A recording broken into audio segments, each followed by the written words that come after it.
Welcome to the Cheating Wife Stories channel. He actually waited 4 days before calling, 2 days longer than I thought. I listened as his smooth voice oozed through the phone. Tom, please be reasonable. I'm sure we can work out an agreement we're all happy with. Why don't you come by the office? We'll sit and discuss it like reasonable men. That's a great idea, Stan. I already know what I want. He hated being called Stan, always insisting on Stanley. I heard his irritated his, but he controlled it. That's just great, Tom. I do admire a reasonable man. What do you want? We'll have it ready when you come over. I want your daughter to honor the prenup as written. Nothing else is acceptable.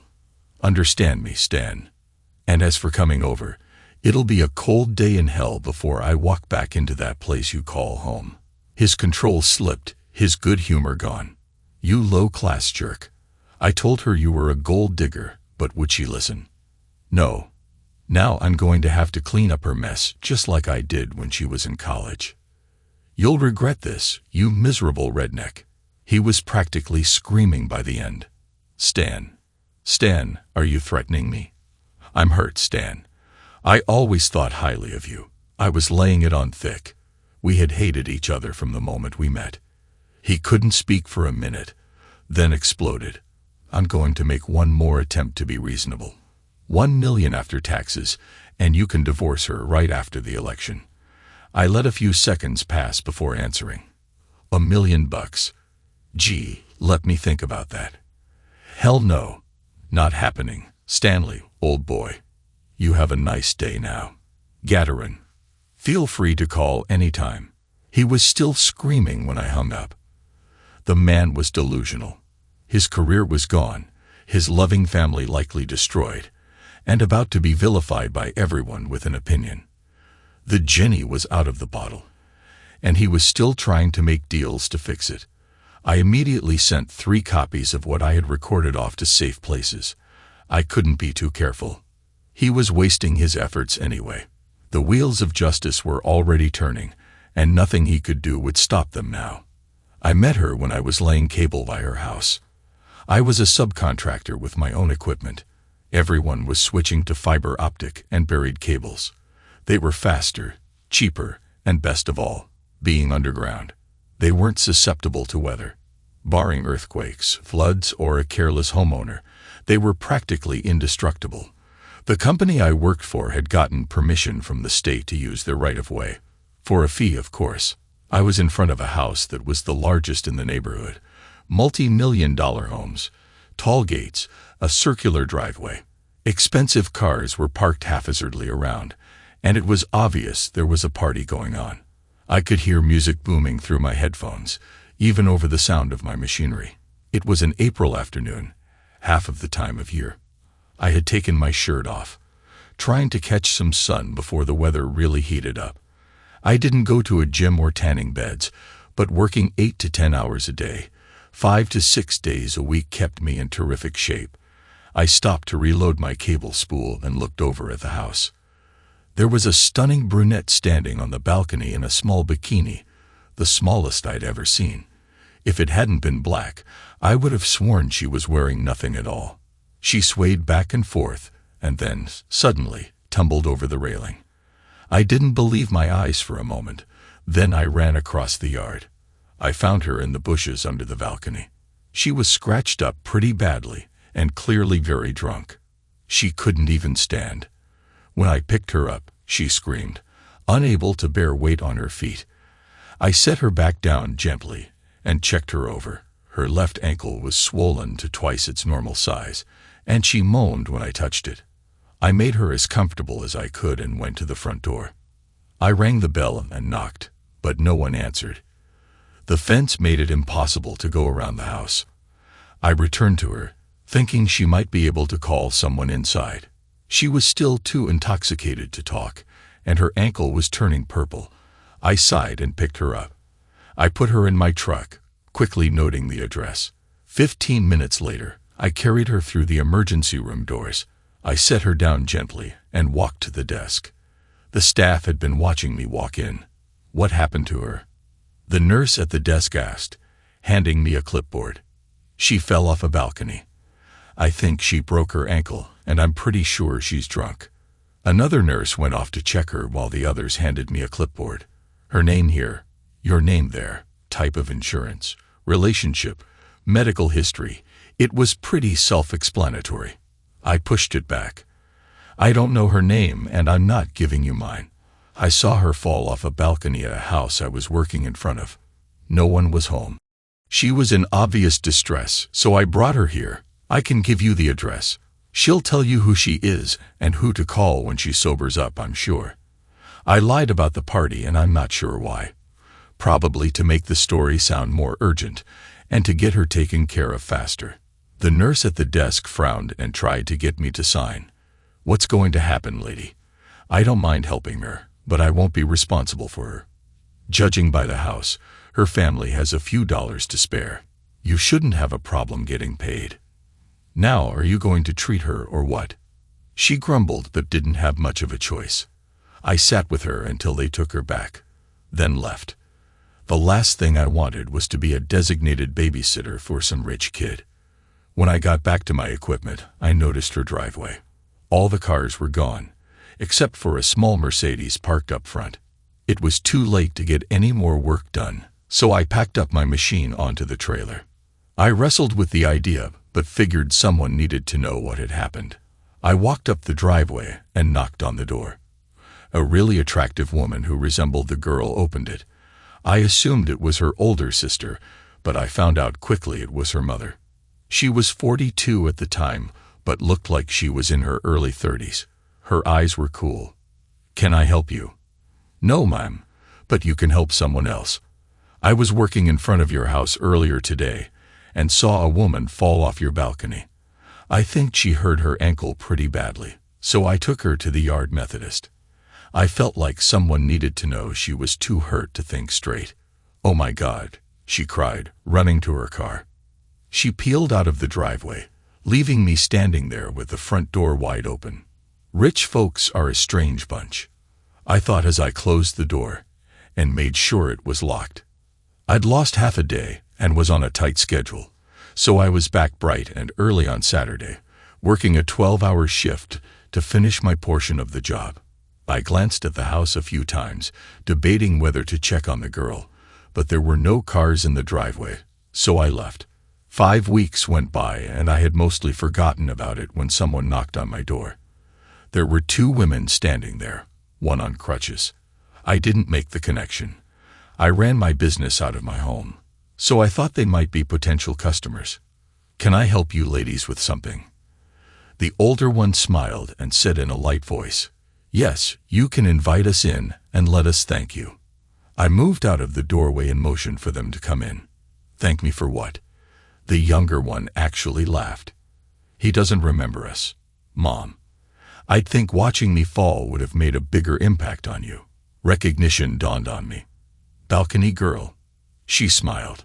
In the flesh, in my name is Eve. This is my mom, Greta. We came by to thank you for helping me. I sat them down and got them both a soft drink. You're welcome. How's the ankle mending? I broke it in 2 places. My tennis days are over. I'm afraid. Good thing I was so out of it when I fell, or I would have been hurt a lot worse. Her mother drew in a sharp breath. Relax, Mother, it's the truth, and you both know it. She turned back to me. I wanted to come by earlier, but between my ankle and the counseling I've been doing, I didn't have the chance. I wanted to thank you for helping me and making me realize where my life was headed. Her mother looked uncomfortable. Eve, I really don't think you should burden Mr. Y with details of your life. But Eve overruled her mother. No, Mom, I want to tell him. She looked back at me. Your help gave me a wake-up call. There were over 30 people in my house when I fell, and not one of them came looking for me. Mom ran them all out when she got home. She didn't know I was hurt until you knocked on her door. When they treated me at the hospital, besides the broken ankle, I had a concussion, a blood alcohol level of 0.17, just under poisoning, and they found a mild STD. When I woke up in the hospital, I had no idea how I got there, what was wrong with me, or how long I'd been out. Mom had been there for hours filling out forms when I came to. She paused. Mom didn't want me to tell you all this, but it's important to me that you know. I want you to understand the kind of person I have become. I couldn't move for 10 days because I was in traction, and it gave me a lot of time to think. I started serious counseling, just short of rehab. I learned a lot about myself, things I didn't want to learn. But I'm trying to change, to be better, and it took the kindness of a stranger to set me on that path. That, sir, is what I wanted to thank you for. I looked at the two women. They sat there as if they expected me to say something. All I can say is, you're welcome. Everything would have done the same, and I'm glad you've decided to be a better person. We could all use a few more of those. Just out of curiosity, how did you find me? I didn't give anyone any information at the hospital, and your mom and I never exchanged names. For the first time, she giggled. I was wearing your shirt, remember? Something else I need to thank you for. That bikini didn't cover much now, did it? Not much at all, as a matter of fact. A thong bottom, and every time you moved, one or both breasts popped free of the top, I said, chuckling. I had a clean shirt with my company logo and contact information in one of the storage boxes on my trailer. T-shirts are walking billboards, and I'd gotten several jobs because of them. For that reason, I always carried 3 or 4 to give away. I got a 3X out and slid her into it. It went well down her thighs and preserved her modesty. I grinned. Yeah, I forgot about that. You're welcome. Her smile widened. It's become my favorite sleeping attire. She and her mother stood. Well, we won't keep you. Thanks again.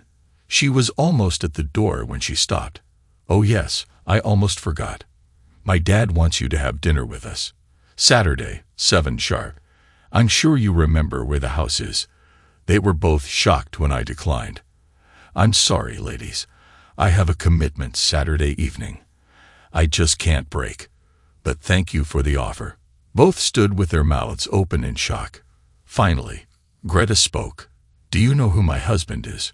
No, ma'am. I don't even know your last name. Eve giggled. It's Wallace. My dad's name is Stanley Wallace, as in Stanley Wallace, Speaker of the State House. Sure you won't reconsider? As gracious as the invitation is, what I have to do is time-sensitive and can't be postponed. Perhaps another time with a bit more advance notice. Greta stood in shock while Eve was laughing.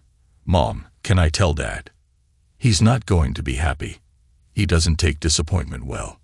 Eve took my hand. Thanks again for everything. Maybe we can have dinner another time. I find you fascinating. I'll give you plenty of advance notice, I promise. Before I could react, she leaned in, kissed my cheek, and hopped into the car. I watched them drive away, thinking how strange it all was. I could still smell her perfume lingering on my cheek. It was pleasant. I was rattling around in the garage, loading what I needed for where I was going when a convertible Mustang pulled into the drive. The door swung open and I heard her voice. Can I get a little help? It was Eve. I helped her out and handed her the crutches. I apologize. I don't want to make you late for your plans. I meant to be here sooner but got delayed. I'd like to try again. Would you join my parents and me for lunch next Saturday? Please. What could it hurt? I accept your invitation. Tell me a time, and I'll be there. And just for clarification, I don't have a date tonight. I said I had something time-sensitive to do. She sat and watched me load up while we talked. This time-sensitive thing, can I come along? I looked at her, thinking, I don't think so. I don't think you'd enjoy it, and then I'd be obligated to entertain you, which I wouldn't enjoy. Please. I knew I was making a mistake. All right. We'll most likely be out all night. You still want to come? There was a glint in her eye. You're not going to hurt me, are you? Then yes, I'd love to accompany you. She made it sound like we were going to the opera. Call your mom. Tell her you won't be home until much later. She seemed surprised. I'm 22 years old. I don't need to call and get permission. I don't expect you to. I was thinking more along the lines of being thoughtful so she wouldn't worry. She looked like the concept was foreign to her, but she called. Mom, hi. I'm with Mr. I. I'll be with him most of the night. Didn't want you to worry. What? All right. She handed the phone to me. Thank you, Mr. E. I think this is the first time she's called me about her plans since she was 16. Were you taking her? I'm not going to spoil the surprise. Nice to say it's quiet, off the beaten path, and completely safe. Well, try to have a good time. My daughter can be distracting at times. I stopped at a Walmart on the way out of town to pick a few things up. I wouldn't be long. Back in 15 minutes, I tossed the bags in the back of the truck. It took almost an hour to get there. The city lights long behind us. It seemed to magnify the stars. I turned up a driveway and stopped in front of a typical farmhouse for the area whiteboard black shutters. An older man, slender and spry for his age, came to the door. Hi, Uncle John, just checking in. Anybody else here yet? Are you coming up? Ron and Cassie in the young UNS. Bob came. Junie couldn't make it. Fred, Celeste, and the kids. Most of the gang is up there already. No, I'm staying in.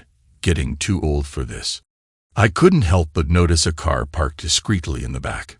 Too old, or maybe got a better offer. I raised my voice. How are you tonight, Marie? A voice came from inside the house. Fair to Midland, Tommy. Now why don't you go on up and stop teasing your uncle? We've got unfinished business. Uncle John stood there blushing, and I told him to have a good night. I climbed back into the truck before he started asking about my companion. We drove up the hill, stopping at the edge of a large meadow. 2 fires were burning, and I could smell a grill going. 8 kids were roaming around the tents that had been set up. What are we doing here? Eve asked. We came here to see a show, but it doesn't start for a few hours. Come on, I'll introduce you. Everyone was curious about her. I had never brought a woman before, and you could see the speculation in their eyes. Celeste fostered me, saying we had almost missed dinner. Soon, we had a plate of burgers, potato salad, and baked beans in front of us. I was surprised to see Eve clean her plate. They got into a conversation about fashion and beauty products, and I took this as a sign to leave them alone and let the interrogation begin. I had warned everyone not to tell her what we were all doing here. I could tell it frustrated her to no end. She was clearly used to getting her way. After about 2 hours, Ron called out, "Almost time. Folks, get ready." I startled Eve by jokingly telling her to take off her clothes. "What?" she exclaimed, startled. Celeste laughed as I handed her the bags I had picked up at Walmart. "Come on, honey, let's get into my tent so you can change." It was the last week of May, and the air was chilly where we were. Eve was definitely underdressed in her finned t-shirt and jeans, staying close to the fire for warmth. I had bought her 2 sweatsuits and a pair of thick socks, guessing her size to be a medium. While she was changing, I set up the air mattress and sleeping bag on my platform. Over the years, we found it much more comfortable to use raised platforms.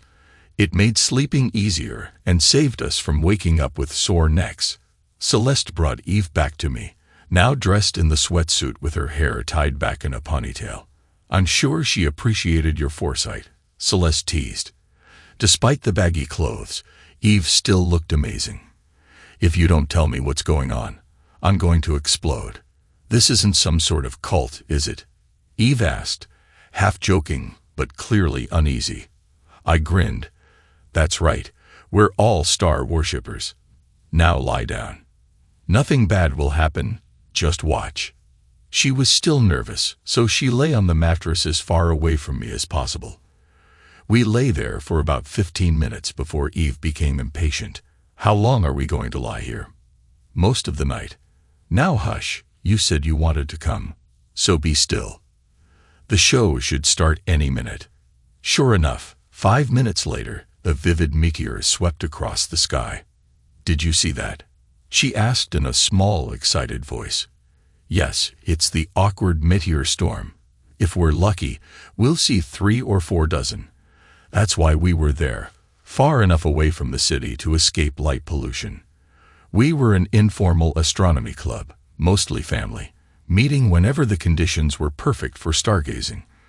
The air had gotten cooler, so I suggested time to slip into the back. Don't worry, you're safe with me. She flipped into the sleeping bag with a little snicker, snuggling closer against me. In a playful whisper, she teased, "Yes, but who's going to keep you safe from me?" It was hard to focus with her lying so close, her warmth and presence distracting me.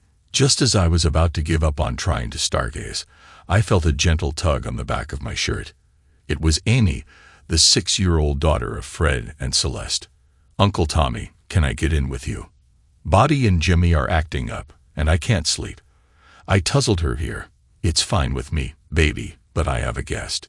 If she says it's okay, climb in."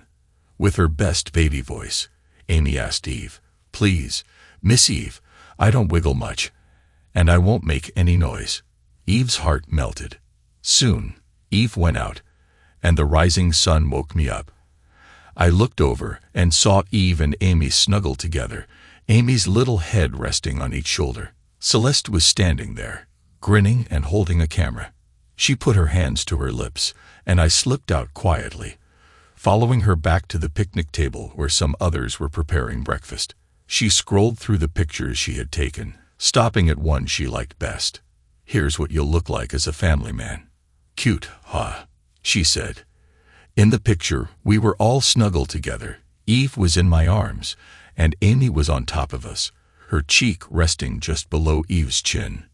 It was endearing. I used the portable shower we had set up, made from 55-gallon drums, fiberglass, and heated by gas.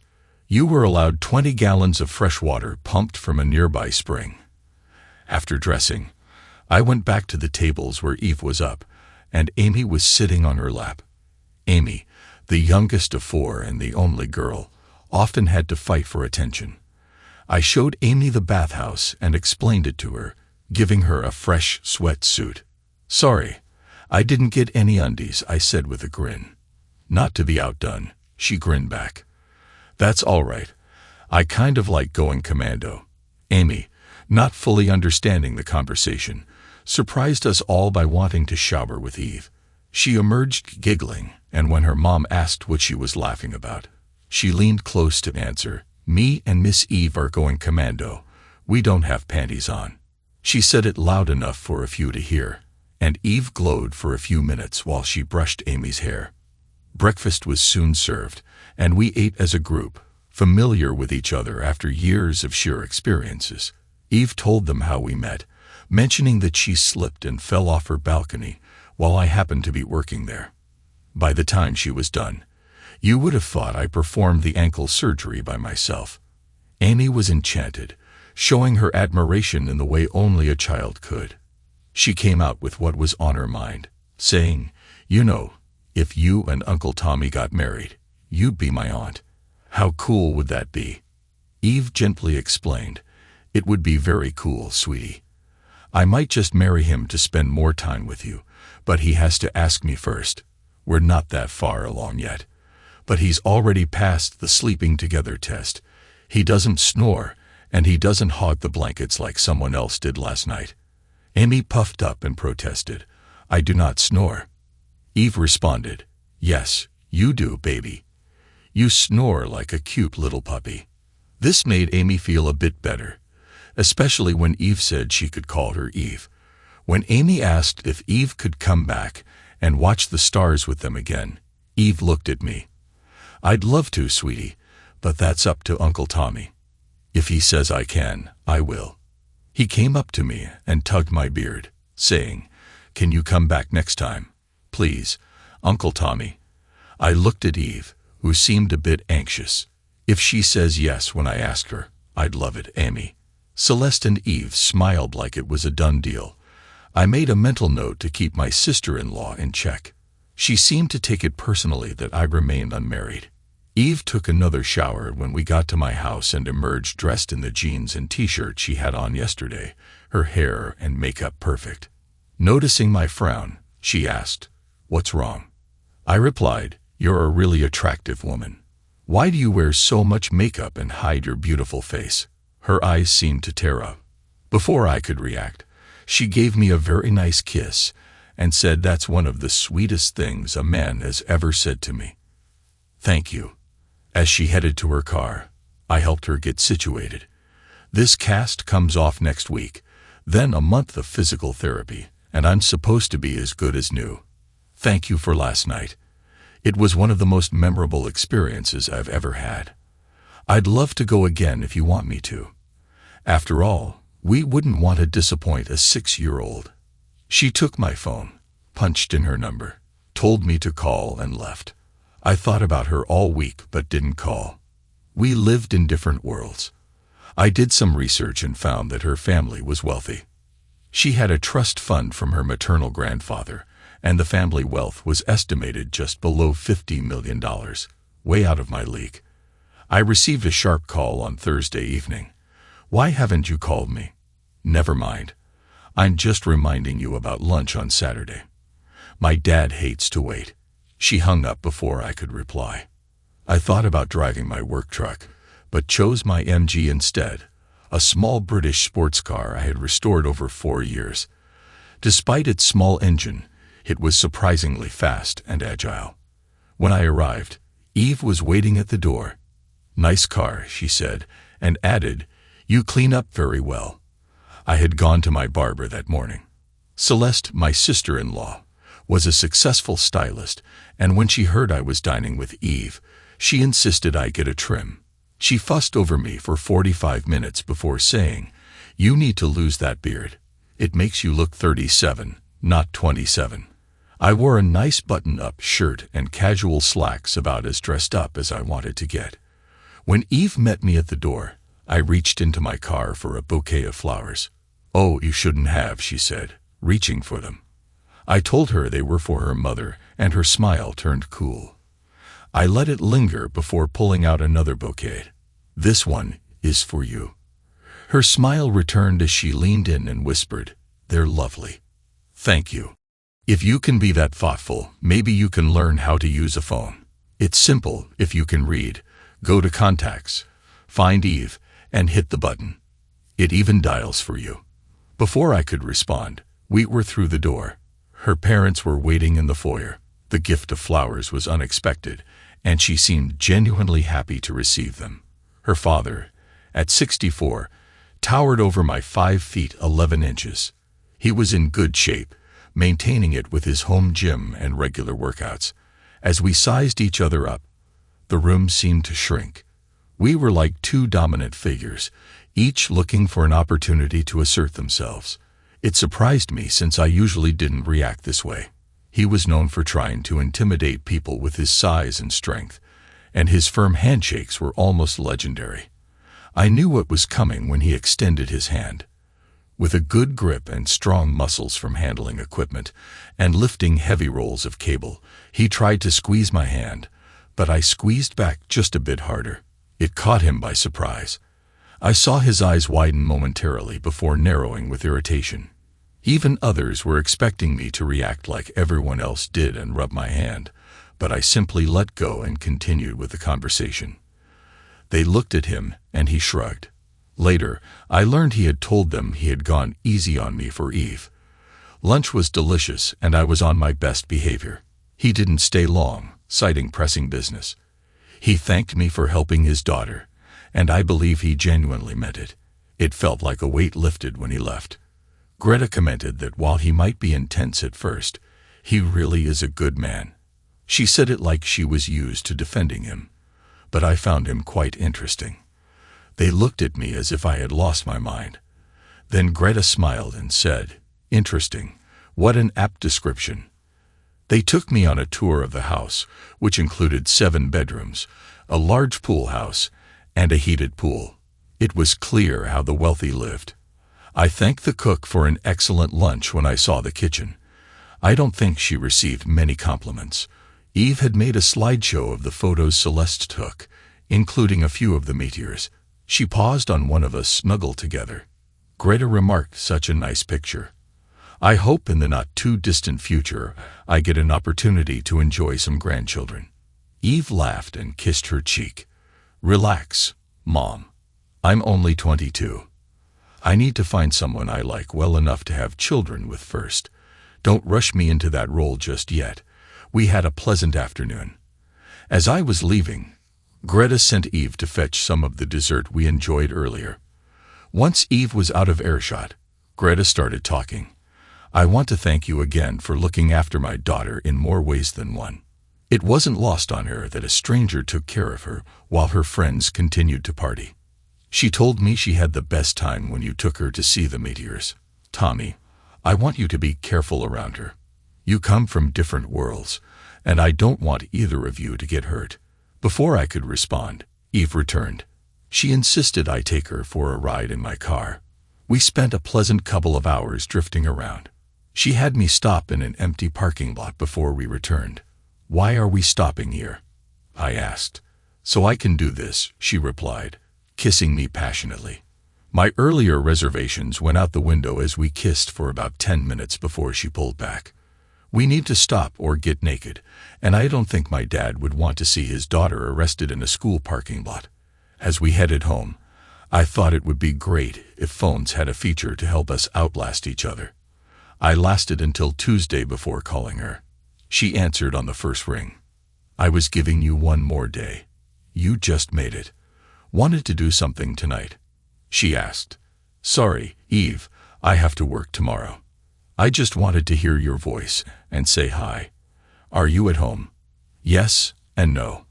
I'm in for the night, she replied before hanging up. I tried calling back, but only reached voicemail. 25 minutes later, her car pulled into the driveway. I helped her out and carried the ice cream she had brought. She looked helpless, despite being on the mend. What are you doing? She asked with a smile. You're not going out, so I have to come to you now. Give me the remote and scoop the ice cream. Since I came out here, I get to pick the movie, she said. She chose a chick flick on Netflix, which I actually enjoyed. I had to get her a drink and another bowl of ice cream, and then help her to the bathroom. I hated pausing movies, having lived alone and gotten out of the habit, but the company made it worth the interruptions. By the end, she was misty-eyed, snuggled to my shoulder with her hand firmly in mine. We talked afterwards.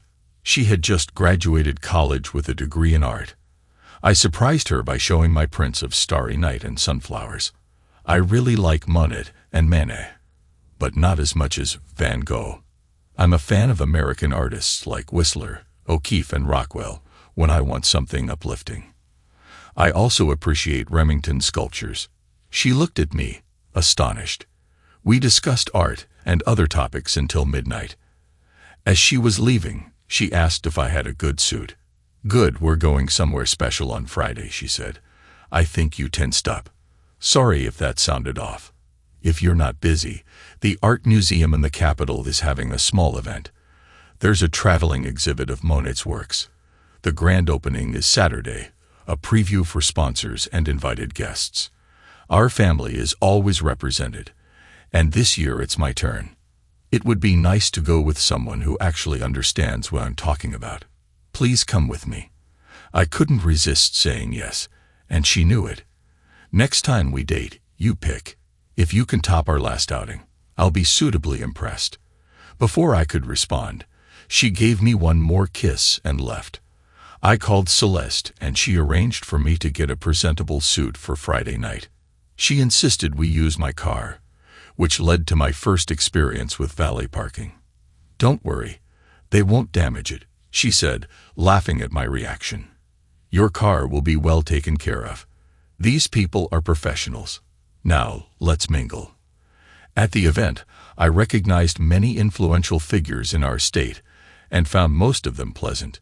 Eve introduced me to a woman in her late 50s, and we discussed whether Van Gogh had committed suicide or if he had been accidentally shot by teenagers. A few minutes later, I noticed Eve was no longer with me. Feeling guilty, I searched the room and found her engaged in conversation with two men. When she rejoined me, she seemed to sense my jealousy. Who are you talking to? I asked, trying to mask my feelings. Just an ex-boyfriend or two, she said with a smile. Did you like Vivian? She's very sharp and looks familiar. Is she married to someone in the public eye? Yes, her husband is the Chief Justice of the state Supreme Court. She was a formidable attorney and has a reputation for being tough. Eve explained. Wow, I thought she was just a nice lady, I said. She is sweet, Eve replied. When approached, kissed me on the cheek and thanked me. I've been called many things in my career, but that was one of the nicest, she said. She then invited us to dinner in the future and gave me a card with her contact information. Photographers were taking pictures for the papers and state magazines.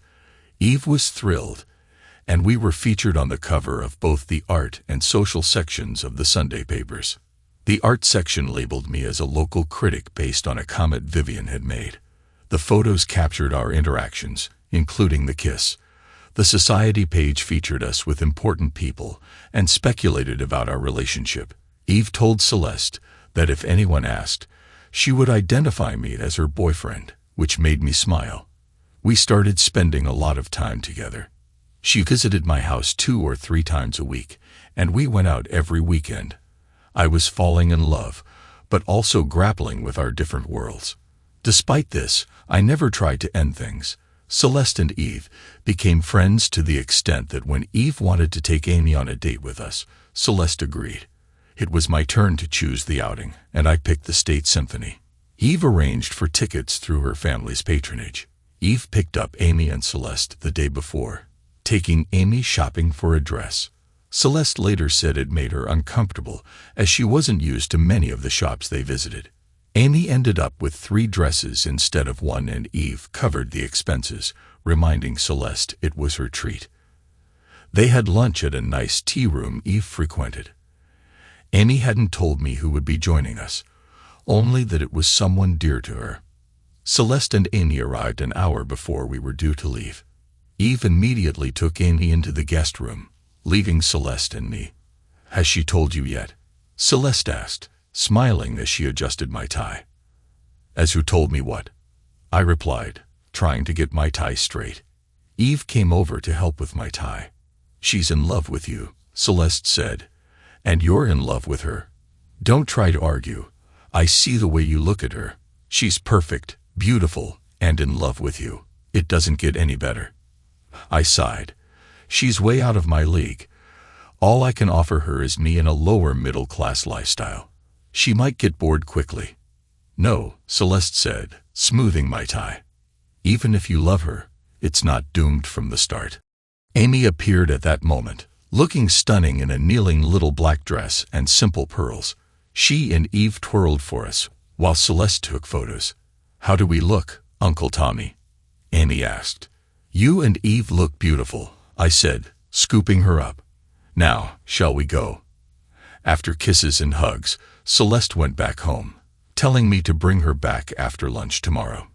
With a tear in her eye, she said, you two look perfect together. I can't wait to see how beautiful your children will be. Have a good night. Heads turned when we entered the hall. Amy insisted on walking between us, holding our hands. I was concerned she might get bored, but she was enthralled by the music.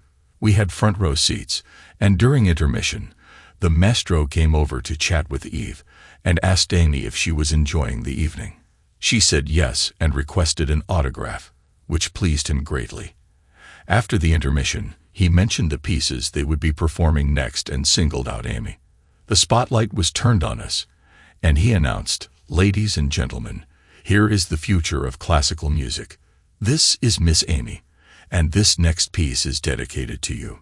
Amy received a round of applause and became a dedicated fan of classical music.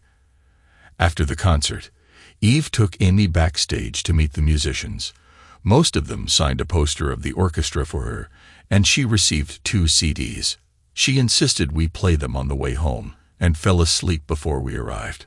I carried her into the guest room, and Eve helped her into pajamas. Amy woke just enough to ask for goodnight kisses from both of us. As Eve left, Amy asked, "Are you in love with Eve?" I brushed her hair and replied, "I am. Can you keep a secret?" She giggled and said, "Mom says you'll be my real aunt soon." "That makes me happy. Tell Eve I love her too." She fell back asleep quickly. That night, Eve and I made love. When I came out of the guest room, I couldn't find Eve. Her car was still in the driveway, so I knew she hadn't left. I called out softly, and her answer came from my bedroom. "Come to bed, honey," she said. She was standing by the bed in a gown that was both alluring and modest. "I promised Amy we have breakfast together," I said. "If we lay down, we'll end up making love. I know it would never last, and I see heartbreak ahead." She snuggled up to me. What started as a simple goodnight kiss quickly became intense. We made slow, sensual love rather than having a passionate encounter. It was beautiful. Afterward, she cleaned up in the bathroom and put her gown back on. "Put your bottoms on," she said, smiling. "A little girl will wait before us, and come in here. Get dressed." As we lay together, just before I fell asleep, she whispered, "So this is what married life with children is like." I could get used to this, although an occasional trip to the grandparents would be a must. "I want 3 kids. Good night." I woke up feeling unexpectedly disappointed. I realized I was alone, which I didn't like. I went into the kitchen and found a note. "Good morning, sleepyhead. You missed breakfast. The girls had some errands to run. Amy is staying again tonight, and we had to pick up a few things. Meet us at Mom's at 3 o'clock. I did some chores around the house, then drove over. They were in the pool wearing matching yellow swimsuits. Amy climbed out, gave me a big hug and soaked me. Eve followed, drenching me even more. You were going to end up wet anyway. Your suit is in the pool house. Hurry up so I change, and we played in the pool until dinner time. Eve and I linked hands and threw Amy as far as we could, hearing her laughter until she hit the water. Amy insisted we do the same for Greta. I think it was the first time I ever heard her laugh. Amy was so worn out she had to have a nap before dinner. Eve put her in her old room and came back with a surprise announcement. "Sorry, but you get to spend the night alone. Mom, Amy, and I are having a pajama party. She's sleeping here tonight. Celeste knows. Now, do you want dinner, or would you rather go home and see how loud I can get?" We tried our best to challenge each other, and we pretty well succeeded. She was vocal, not ashamed to tell me what she wanted. We fell back, sweaty and exhausted. "I have to go now. Love, Amy and Mom are expecting me. I can think of nothing I want more than to stay in your arms, but we have the rest of our lives to do that. I'll see you tomorrow. Pick us up around 1. I lay back as she showered and left. My house had never felt so empty, so we became an official couple. Eve spent more and more time with me and moved clothes until we had to put some in the spare bedroom. I woke up one day and realized she had been there for 3 weeks without going home once. I asked her about it. She kissed me and said, "I am home, silly." We lived together for another month or 2 before we had our first serious discussion about our future. Amy had become like a surrogate daughter, spending about 1 weekend every 3 weeks with us. I watched them bond. One night after Amy was in bed and Eve was snuggled up to me on the couch, she turned to me and said, "I want a baby." "What?" I stirred. "I'm sorry, that came out wrong. I want to have your baby, our baby. We love each other. It's time for us to make future plans." This was the talk I was dreading. "I love you too, more than I can say, but we're so different. You walk through doors I could never open. You have more money than I'll ever make. Sooner or later, you would miss your old world. Then where would we be in a bitter fight that I lose over my children? I don't think you'll be satisfied with me." I wasn't expecting her response. She slapped me so hard I fell off the couch. She rushed into our bedroom and came out dressed in one of her old gowns and went into Amy's room. They were both gone when I got up a little after noon. She came back, and I came out to meet her. She slapped me again, just as hard. I love you and this is what you think. I'm just a shallow rich girl out for a lark. Damn you straight to hell, Tommy. I'm going back to Mom's for a while. Think about what you want, And just so you know, if I had known you felt like this, I would have given every dime away to keep you. I never thought I'd say this to you, but you're an idiot." She jumped back into her car, and I didn't see her for 3 weeks. Talk about a backlash.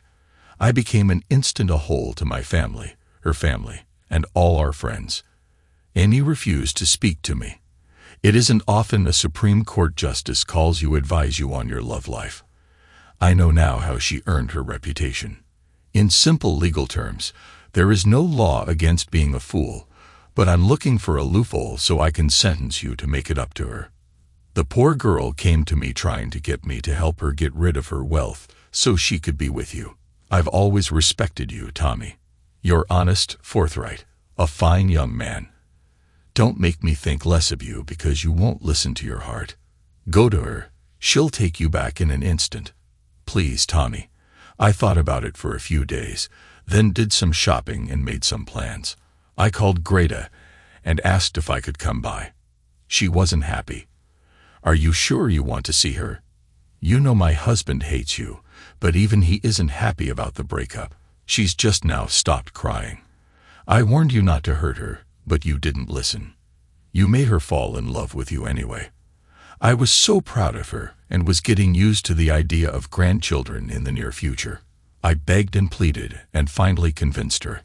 She got Eve to answer the door when I came over. She wasn't expecting me, and she gasped when she saw me on my knees. I'm here to beg you back into my life. I'll do anything.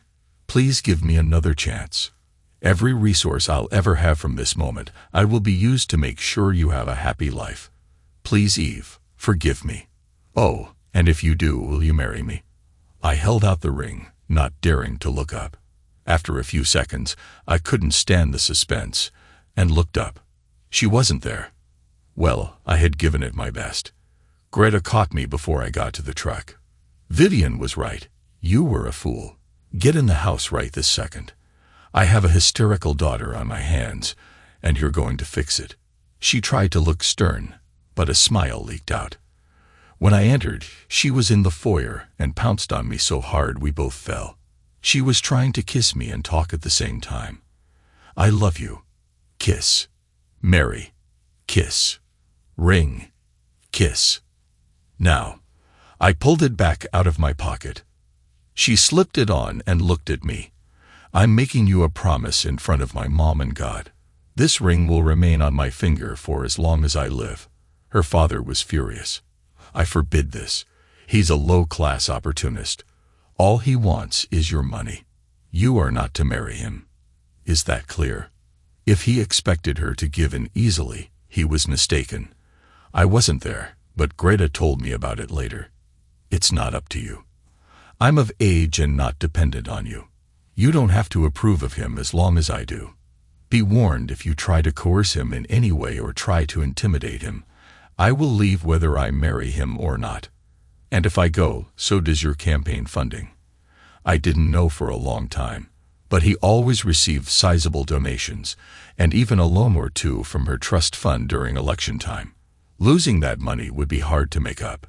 She didn't actually gain control of the money until she was 25, but she did meet regularly with her financial advisors, who were very sensitive to her wishes, partly to keep the money with them. When she gained full control, her grandfather had wisely kept her father away from any access to the trust. He wouldn't let it go and tried everything he could to break us up. It was hard because all I ever did was go to work and come home to Eve. When he tried to set me up with a woman at a company picnic one of my employers held, it was the last straw. It was so obvious that was pathetic. No one knew who she was or who invited her, and when she started following me around, I lost it. Eve couldn't come. She worked with several charities and was at a budget retreat. I got a friend who was filming his kids to get a few good shots of her. She was dressed attractively, but conservatively, and made it a point to be near me, brushing up against me slightly at every opportunity. I acted like I was interested and proposed we slip into a secluded gazebo for conversation. She had her dress adjusted before we sat down. I hit the video app on my phone. I'm sure you've got someone recording this, so you don't mind if I do it too, Do you? I motioned to my friend who had come out of the trees with his camera. A second opinion. She looked frightened. Now adjust your dress properly and listen to me. You tell Stan this has officially stopped being funny. I'm not joking around anymore. Ask him how it would look if the press found out he was using people to try and block my marriage to his daughter. If he's willing to do that, what has he done in the past to get what he wants? I don't have a lot, but I'll make it my business to try and find out. Take that message to him. She denied everything, of course, then threatened to tell if I tried to seduce her if I didn't keep quiet. If you didn't know her dad, how did you know her name? If I were you, I'd quit while you're behind. Go back to Stan and say it didn't work. By now, I showed Eve the video, including the tag number of the car she was driving. It was traced back to a rental company, and the woman was traced back to an escort service. A few discreet phone calls later, we had the owner of the escort service. Apparently, she and Stan had a history. When I told Eve, she went ballistic. He was in the Capitol at work when he got the call. You miserable person. Screw you. You are not invited to the wedding or the reception. Don't call, don't come to see me. If you're very lucky, I'll send you a picture of your grandchildren every year or so. And you better start networking, because your campaign funds just dried up. Maybe I'll call the local papers and talk about what a loving father you are. Maybe play a little video for them. It shook him pretty badly. It took 3 weeks of apologizing to calm her down, which increased his hatred of me. He insisted strongly on a prenuptial agreement, and for once I agreed with him. I thought we'd have a good time together. We don't need this. We're going to be together forever. I know you wouldn't hurt me. I talked her into it. It's just a piece of paper, honey. We'll never use it, and it will make everyone more comfortable. More importantly to me, it'll send a strong message that I love you, not your money. Her dad had his lawyers draw it up and send it to the lawyer I used for business. He redacted for me. He called me when he got it. Have you read it? No, but just tell me what it says. He sighed. Well, it's 30 pages long. Basically, it says if you guys split up, she gets everything. Her money, your business, sole custody of any children you may have. And that's just the highlights. What would you like me to do? I drove over, looked at it, made a copy, and sent it back. I had written in thick black marker, "No way in hell." I showed it to Eve, and she couldn't even speak for a few minutes. When she calmed down, she asked me if I seriously thought she had approved it. I laughed. Not a chance. Eve said she would have another lawyer draw one up. Tensions, already high between her father and me, were threatening to boil over. I decided to put the whole thing to rest when I wrote my own prenuptial agreement. It was less than 1 page. I had my lawyer drafted in legal terms and presented it during lunch with her parents. Eve had already seen it. The gist went like this. If the marriage should fail for non-sexual reasons, each party will leave with what they brought into it, dividing anything accumulated together 50-50. If children are involved, mediation will be required to ensure that custody arrangements are equitable. All parties must agree to the mediator's decision without resorting to further legal action. If the separation is due to unfaithfulness, the offending party will immediately forfeit all claims to any children, property, or assets brought into the marriage unless they opt for an alternative. The infidelity must be documented in a manner that is beyond dispute. If the offending party acknowledges the infidelity and publicly apologizes in a manner determined by the wronged party, the previous agreement will remain in effect. Greta thought it was charming, but Stan went into a rage. However, it was too late. The agreement had already been signed and recorded. Without a doubt, it was the most extravagant wedding the town had ever seen. We had to hold it at the Citizen Center because no church was large enough. With 500 guests, around 40 were my family, and Eve was responsible for about 80. The remaining guests were mostly political acquaintances of her father. Greta later told me it cost about $200,000. Celeste was a bridesmaid. Aine was the flower girl, and Vivian helped officiate the ceremony. We spent 3 weeks in Cancun, and when we returned, we were exhausted. I thought she might be pushing me to my limits. We would do activities like scuba diving or horseback riding, and she would frequently check her ring. Within 30 minutes of getting back to our suite, in a secluded cove or any private room we could find, we were intimately together. When discussing the prenuptial agreement, we had a serious conversation about her finances.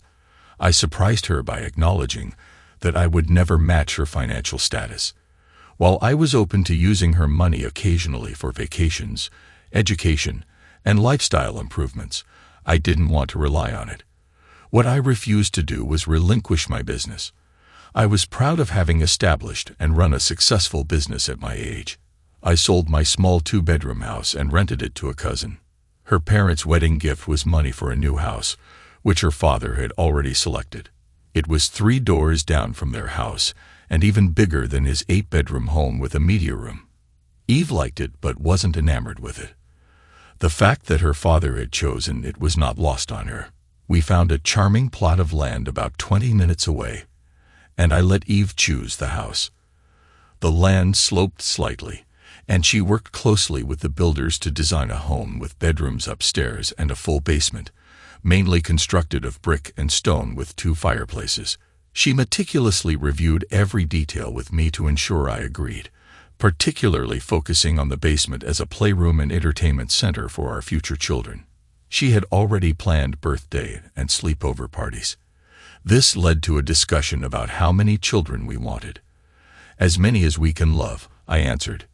Judging by her smile, I must have answered correctly. I don't think I can physically have that many. How about starting with 3 and seeing how it goes? She wanted to get pregnant immediately, but I convinced her to wait and enjoy our time together first.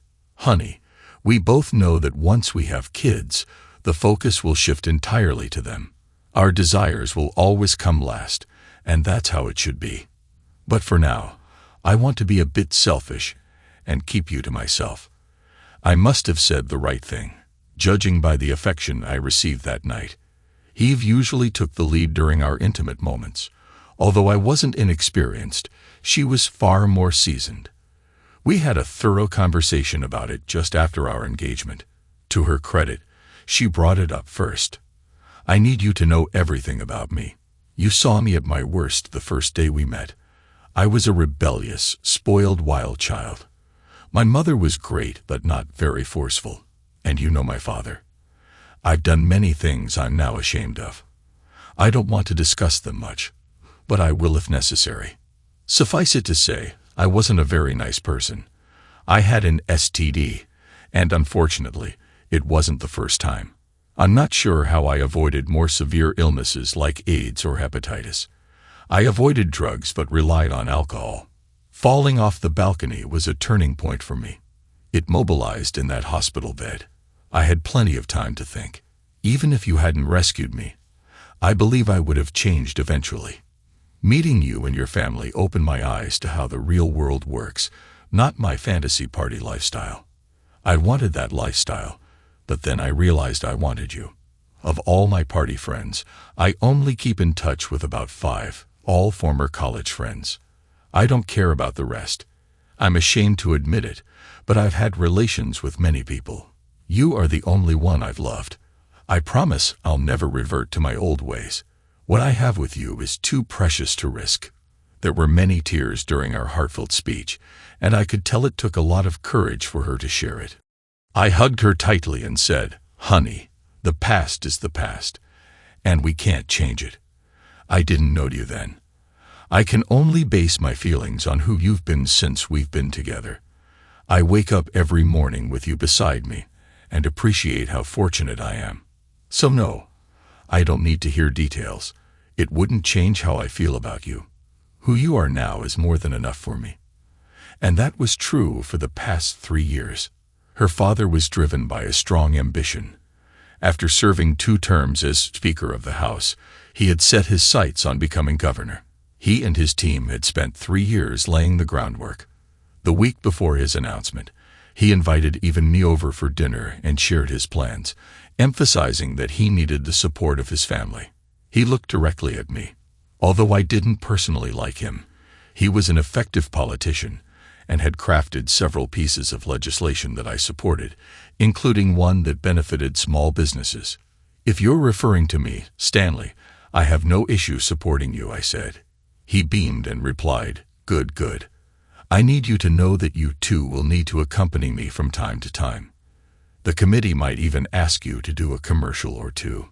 Do you think you can handle that?" I felt a bit trapped, but I shrugged. I disliked the man and thought he was quite unpleasant, but I loved his daughter. "Sure, as long as it's not too time-consuming," I said. He quickly reassured me 1 or 2 days at most, I promise. He seemed nervous as we drove home, clutching my hand like a lifeline. Something felt off, but I couldn't pinpoint it. "Thank you, honey, for helping my dad, but promise me you won't let Paul influence you." "I don't think I could handle it," she said. I didn't understand her intensity, but tried to comfort her. "No worries, babe. My volunteer work has shown me that I could never be a politician. You have to sacrifice so much of yourself, and there's nothing left at the end of the day. It's not a lifestyle I could enjoy." My involvement in various committees started by accident. Eve participated in several to keep herself occupied, but I usually stayed away from that aspect of her life. I even resented it at times when it took time away from us, but they were all worthy causes she believed in. So I kept my complaints to myself. This particular cuss sought me out, and I couldn't ignore it. My first cousin had a daughter who contracted scarlet fever as a child.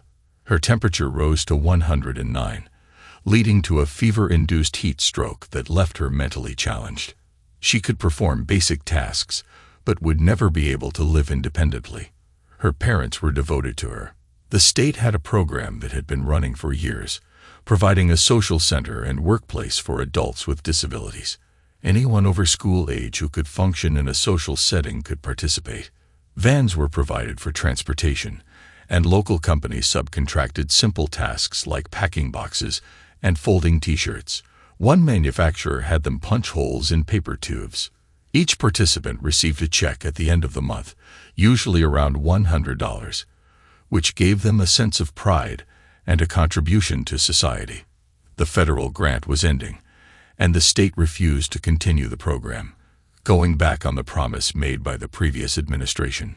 We had 1 month to secure enough funds to keep the program running until new funding could be arranged. The impact on families would be devastating. Parents would have to quit their jobs to provide care, incomes would drop, and homes could be lost. I was invited to the organizational meeting because of my political connections through my father-in-law. They were mistaken if they thought I was naturally inclined toward politics. I had always been uninterested. It became clear that there were no strong leaders among the group, and most were in a mild panic. Finally, my cousin asked me to say a few words. I took the podium and said, "First, we need to stay calm. Yes, it's a serious problem, but panicking won't help us.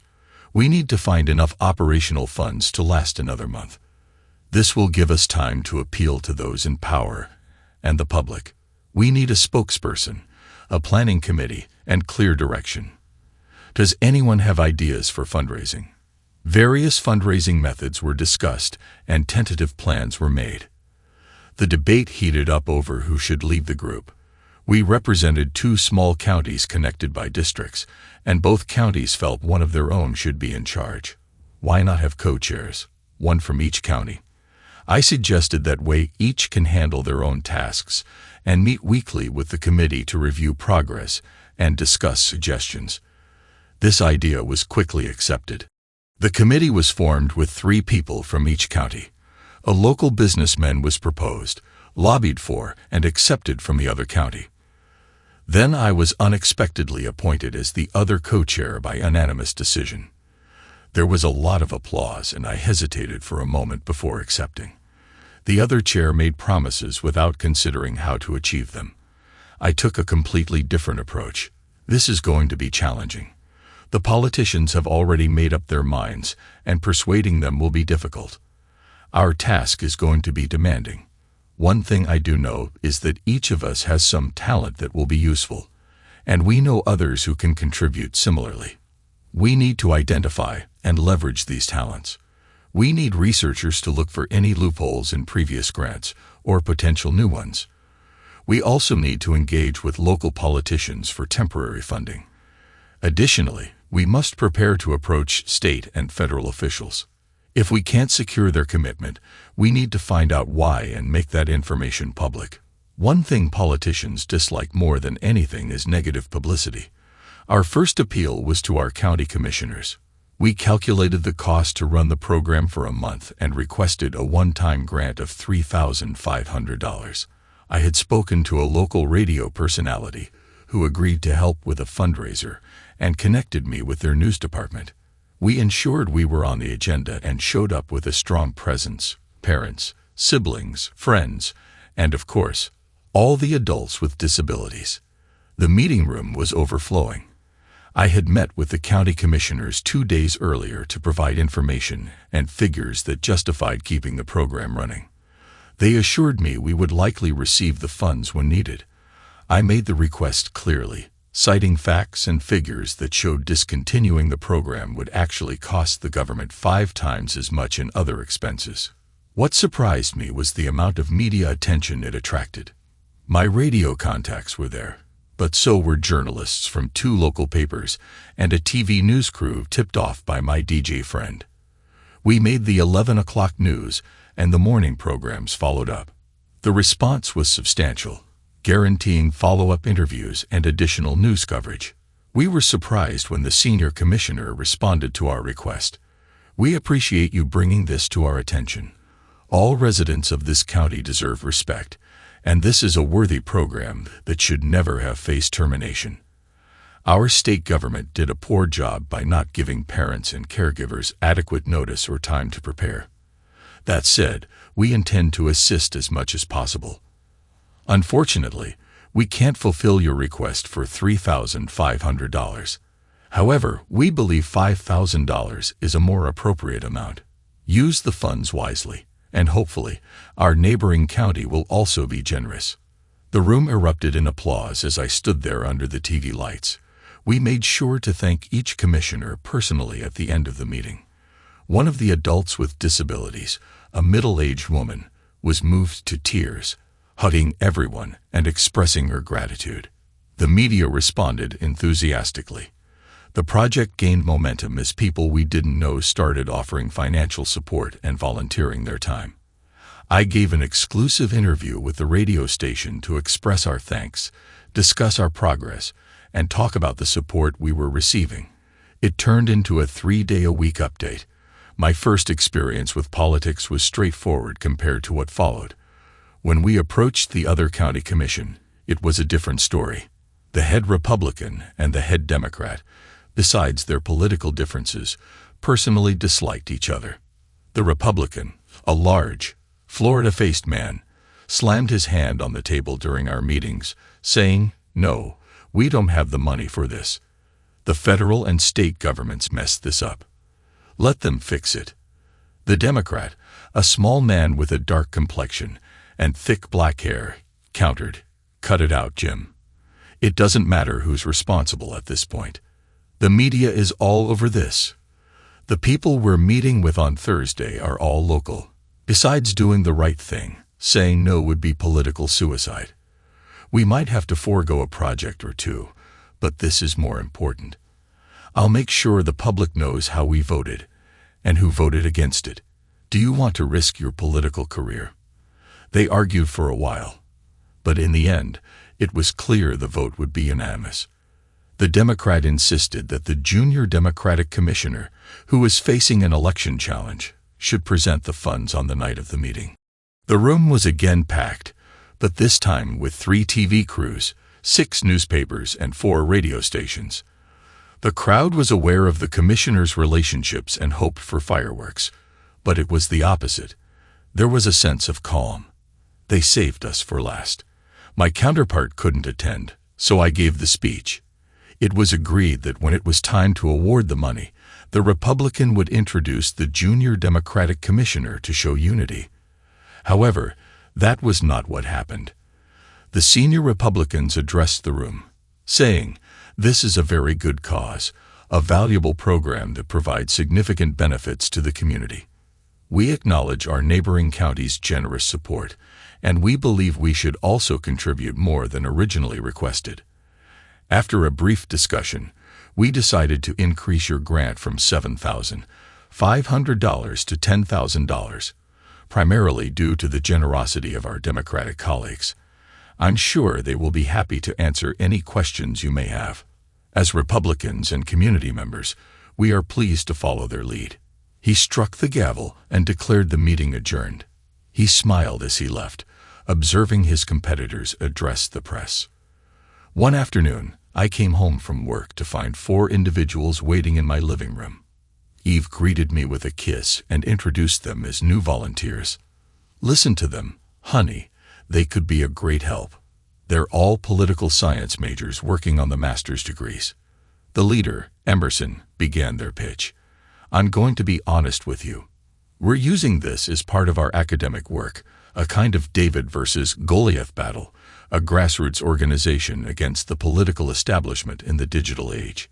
We have some strategies we believe could benefit you if you're willing to work with us. Where's your headquarters?" That asked, shocked. Eve, who had been listening quietly, laughed and pointed at our kitchen table. "That's it." That asked. "No office. How do you manage to get anything done? Do you have a list of your members and their roles?" He turned to one of his colleagues, Billy. "Get on that. We're going to need an office in a conference room, phones, computers, anything else you think we might need." He pointed at the other 2, Jerry and Zay. "Jerry, research, grant history, and see if there are any other opportunities available. I've heard they have some local contacts. Get in touch and find out what they've got. Zay, review their history and identify which state and federal politicians are supportive, opposed, or undecided. Find out particularly who is up for re-election." "What's your plan?" he asked me. He grinned. "I'll stay closely connected with you. If your group agrees, I'll be your new campaign manager. It's not a traditional campaign since you're not running for office, but you are trying to influence public opinion, and I'm an excellent speechwriter. Are we in?" I shook hands with each of them, and my core team was formed. They were all focused on their individual studies, so their time was flexible. It turned out to be one of the best decisions I ever made, and I gained 4 lifelong friends. Within 48 hours, we had a committee headquarters set up in the offices of a defunct textile mill. The owner provided the space for free, but we had to cover the utility costs. I was initially concerned, but that convinced me was essential. Soon, our office resembled a busy workspace with people handling phones and computers from early morning until late at night. That asked if we were coordinating with other committees. "What other committees?" I asked, surprised. He was taken aback. "Surely others have organized. After all, this is a statewide issue. We need to coordinate our efforts to present a united front. The more people involved, the more potential voters we reach, which gives us more leverage with politicians. Those state officials won't be as easy or eager to assist as the locals. But never mind, we'll look into it." Within a week, his tech expert compiled a list of individuals affected by the grant's loss. We obtained a bulk mailing permit and began sending out mass mailings to all registered voters alongside regular updates and appeals via the internet, urging them to contact their state and federal representatives and support the program's continuation. We never solicited donations directly, though there was some debate about it. I didn't want to feel like a typical politician. Instead, we posted our financial status on a blog updated weekly so interested parties could see our progress. Unsolicited donations started coming in, some quite substantial. Several members of our group, who were lawyers, drafted documents designating us as a nonprofit watchdog organization with a 4-person committee to oversee the finances. Requests for assistance from across the state began arriving. That, and I traveled extensively, offering advice and support. People started attending our public meetings and conferences to observe our work. While 90% of the state's counties had their own groups, we operated as a state alliance. We divided the state into 4 sections, each electing a representative to coordinate statewide activities. I was elected president. Only one person opposed me, my counterpart from our group, who received 3% of the vote. This created a rift that continued to widen. We partially appeased him by giving him a leadership role for our section of the state while I remained in charge. This arrangement worked well as it prevented the committee from being deadlocked if votes were tied. I cast the deciding vote. Otherwise, I didn't have to vote. Things became a bit tense at home when we discovered that Stanley was one of the main critics of renewing the grant. He tried to persuade me to tone down our efforts when we published a list of all the state and federal politicians who supported and opposed renewing the grant. I was even asked about it during one of my interviews. How do you feel about your father-in-law posing this? I had worked with THAAD, anticipating the question. I have great respect for my father-in-law. The strength of our government is that we can agree or disagree with our bitterness. He has accomplished many good things for the state throughout his career. In this instance, I believe you might not have all the information needed to fully understand the situation, but he's acting according to his principles, and I respect him for that. Great job of navigating a delicate situation, right? In the end, we didn't secure the grant but managed to obtain 2 new federal grants and 1 state grant, which more than doubled the previous funding for the programs. Stanley graciously accepted the outcome in public, even endorsing the approval of the state grant. He commented, "I'm pleased and proud of his role. He's not interested in politics, but he did an outstanding job for the state, and we all appreciate his efforts." Privately, he held a grudge. This experience led to me being involved in various committees at both the state and local levels. Both major parties approached me, urging me to run for county commissioner as a stepping stone for greater things. Both were surprised to learn that I was a registered independent, but I said I would assist in causes I believed in, though not more than one at a time. I nearly burned out from traveling the state for the first cause and resented how it took time away from Eve. Eve and I had become quite close. She had discovered early on that she couldn't have children and had adopted me in particular. She was the one who started recommending me for committees, saying you'll do a great job and follow your conscience, which is rare these days.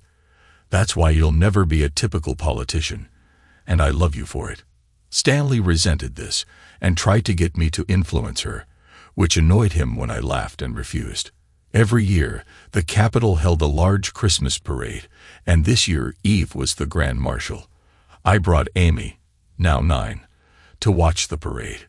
We stayed at Eve's house, and Amy, being her charming self, quickly won Eve over. It was no surprise when Amy ended up in the convertible with her, waving to the crowd from a high perch. Fred, Celeste, and the rest of my family teased her later, but they were proud. The announcers tentatively identified her as a granddaughter, and no one corrected them. A picture on the front page of our local paper labeled her as a local. Her classmates found it odd, especially when Eve made an unexpected appearance at her school for career day, deliberately unannounced to avoid disrupting the school. The election was heating up with 10 months still to go. Preliminary polls showed Stanley slightly ahead, but close enough to cause concern. He had a good flow of contributions and was inundating the media with print ads and commercials. My business had grown significantly. I suspected it might be due to my political connections, but I couldn't control who I married into. If any of my clients hinted at larger contracts in exchange for my supposed influence, I tried to distance myself. I did excellent work at a fair price, so once they realized the situation, they stopped. I now had 4 crews working in various locations, so I rarely laid cable anymore unless it was an emergency. I managed and supervised the work mostly. Eve was proud of my success and encouraged me to start a family. One day, I surprised her by calling her into the bathroom and flushing her birth control pills down the toilet. She cried for 2 hours, then began researching popular baby names online. The evening we spent together was particularly affectionate. 3 months later, Eve greeted me at the door, with tears streaming down her face. I was concerned someone might be hurt. I held her and tried to understand what was wrong. Eventually, she held up a positive pregnancy test. "We're going to have a baby," I exclaimed, dropping to my knees and pulling her down with me. We were both in tears. It took us 10 minutes to compose ourselves and go inside. She had her mother accompany her the next day to the doctor, who confirmed the pregnancy. She and Greta immediately went to Celeste's shop to share the news, which brought the work there to a standstill. Soon, the whole family knew, and we celebrated with a cookout in the meadow. Amy was especially thrilled. At just over 10 years old, she told us plainly that if we ever used anyone else to babysit her when she got older, she would never speak to us again. Eve told her she was hired, even drafting a little contract and signing it. Amy framed it and hung it on her bedroom wall. I did a commercial for Stanley that turned out to be one of the most effective for him. To date, it was me in work clothes operating my equipment. I cut off the camera and looked into it with a dozen political posters of Stanley behind me. "Stanley Wallace," I said seriously. "Yes, I'm voting for him. His programs for small business owners like me put him well ahead of his competition. He understands that we're the backbone of this country. If we go, so goes the state." I added a personal note, which I thought they might edit out, but they liked it so much they kept it in. Besides, he's my father-in-law. My wife would be very upset if I didn't vote for him. He won his primary easily, but his opponent did even better, garnering almost 150,000 more votes than Stanley. His team was concerned that if his opponent could generate that kind of support in the primary, he might win come November. Stanley increased his advertising, ensuring one of his commercials aired at least once an hour on all local channels. His opponent was single, having divorced years ago, and never remarrying. His team highlighted this contrast, portraying Stanley as a dedicated family man. Greta, Eve, and I were included in countless appearances to reinforce this image. It got tiresome quickly. I reduced my involvement despite Stanley's displeasure. I wasn't running for office and had a business to manage. Eve came home with me for a few days, but then her dad called, and she rejoined him on the campaign trail against my wishes. She called every night initially, but then less frequently. He was focusing on the western part of the state, his weakest area. I saw them on television, and both Eve and Greta were looking increasingly exhausted, and their smiles seemed forced. I insisted it was time for a break. It was 6 weeks before the election, and his opponent was ahead by 4 points. Stanley was working intensely, barely sleeping, and expecting the same from everyone around him. Eve was 6 months pregnant, and the demanding pace was taking a toll on her. I went to the town where he was speaking, unannounced, and tried to take Eve home. "Enough is enough," I said. "You look worn out, and I'm worried about the baby. Your dad either wins or he doesn't. At this point, it doesn't matter. Let's go home. I'll build a fire, we'll relax, and I'll take care of you." Eve clung to me as if I were a lifeline, but she refused. "I can't, honey. I promised Dad I'd stay until the election. It's only a few more weeks. I'll be home soon, and we'll be fine." Her eyes were filled with worry, and it troubled me greatly. "Listen to me carefully, Eve. I don't like how you're looking or acting. It seems like you're hiding something. Look me in the eye and tell me what's going on." She held me tightly but wouldn't meet my gaze. Greta came in looking concerned. I asked her to speak with her daughter, worried for the baby's well-being. Greta reassured me, "Please, Tommy, it's just a few more weeks. I'll make sure she gets enough rest and takes her vitamins. It will be over soon." I was firm. If he wins, he'll be gearing up for re-election in 2 years. If he loses, he'll start planning his comeback. Either way, we lose. We're going home now. "Eve, let's get you packed." She looked at her mother in panic. They were about to respond when Stanley entered with his entourage, including his security detail. "Tommy, what's this about taking Eve home? It isn't possible right now. Demographics show many women relate to her, especially with her being pregnant. Be reasonable. Stay with us and your team can manage themselves for a few weeks." I was stunned by his audacity. "No, Stanley. Did I mention he hates being called that? But no, there's not an office in the world worth the health of my wife and child. We're leaving soon. End of discussion. Instead of responding, Stanley signaled for everyone to leave, except his security team for large ex-military men. As they departed, I heard Eve whisper, "Please, Daddy, don't," as the door closed. Stanley's expression when he turned was unpleasant. "Listen," he said, "I'm not about to let some redneck ruin this campaign, even if my daughter was foolish enough to marry him. I need to win. I've made promises to many people that I need to fulfill. Think about it. There could be a significant position for you with a great salary and perks." I was incredulous. "Listen closely, Stanley. I don't care if you win this election or not. It's not worth my wife and child's well-being. We're going home, and I don't want to hear any more about it. Don't push me on this. I'd hate to go to the press and tell them that the great Stanley Wallace wants to be governor so badly he's willing to risk the health of his only child and first granddaughter. That would not go over well with Marge in Norville." Then it became surreal. Greta and Eve were both crying, begging him to leave it alone. But the two smallest security guards took their arms firmly and led them out. Eve had the look of a trapped animal. "Please, honey, please remember I love you," she kept begging as they shut the door.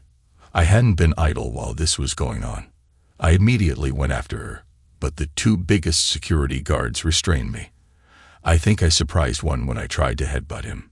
He staggered back, but the other one responded by hitting me in the stomach. I wasn't a fighter, wasn't trained in martial arts, but I was a husband, and I was enraged. Even out of breath on the ground, I tried to fight back. The guy I headbutt kicked me hard, which knocked me out. I came to, strapped into a chair. Stanley pulled another chair in front of me, lifted my head and slapped me hard. "Good, you're awake. You don't know how long I've wanted to do that. I despise you." I had big plans for Eve, getting her married to just the right man to make us all happy. Then here comes Joe Redneck and screws it all up. But you have a chance to save everything. Being a redneck brings in a certain vote. He slapped me again, grinning. Damn, I could do that all day and enjoy it. "All right, now that I've got your attention, here's how it's going to be. Tomorrow and for the rest of the campaign, you're going to be on every podium with me, smiling and waving to the crowd. Understand? If you do, then when it's over you can go back to your petty little life. Though not with Eve, of course. But if you're good, I'll allow occasional visits with your child." He was grinning like mad, enjoying this immensely. My rage was beyond description. "Screw you, Stan. When this gets out, you're done. Kidnapping, assault, kiss the governorship goodbye." He actually laughed. "You won't tell. I have a little leverage, insurance if you will. Watch this," he said, holding up his phone and showing a video clip that shattered my world. It showed Eve in a room somewhere, with Stanley's voice in the background. She was visibly distressed.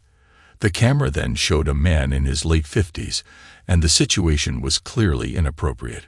Stanley cut off the video. "You don't need to see the rest.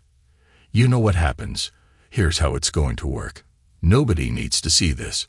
Nobody needs to know just what your wife is involved in. Think about the baby. It may actually be yours.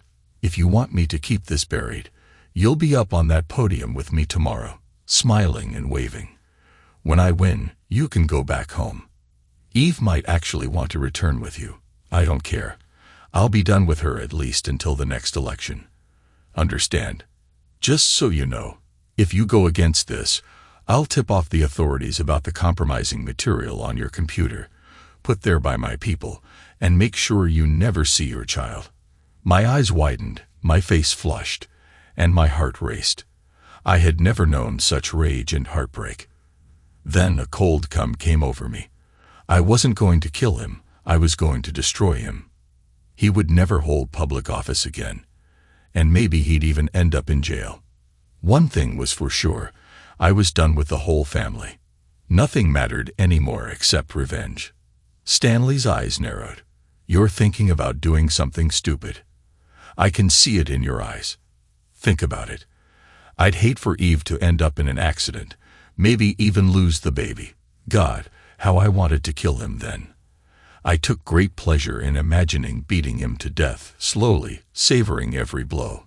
If you do end up doing something foolish, I had a lot of video footage you wouldn't want your family to see. It will somehow find its way onto the internet. I'll be devastated, of course. But you let her into such a dreadful lifestyle, and promise to stand by her while she's rehabilitated. Face it, your only option is to comply.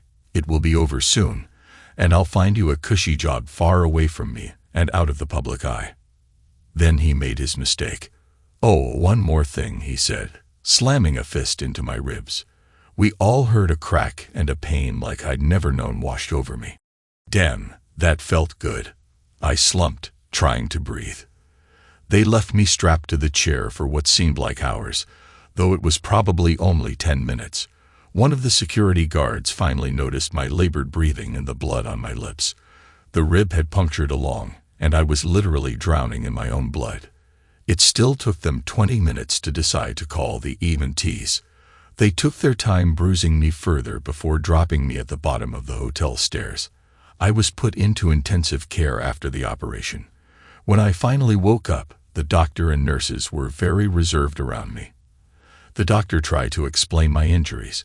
When you fell down the stairs, Doc, if you're any kind of doctor at all, you can see I was beaten. I expect you to testify in the trial. The doctor wouldn't look me in the eye. Your fall down the stairs caused significant damage. We've placed you in a light cast, and the splint on your broken finger should allow it to heal properly. Just follow the nurse's instructions, and you'll be fine in a month. We're going to keep you here for a few days to ensure the healing process. Is there anything we can get you? Just buzz if you need anything. I was starting to get really frustrated. I need my cell phone back. I need to make a few calls. And where are my clothes? The nurse adjusted my fore. Now, remember to stay calm.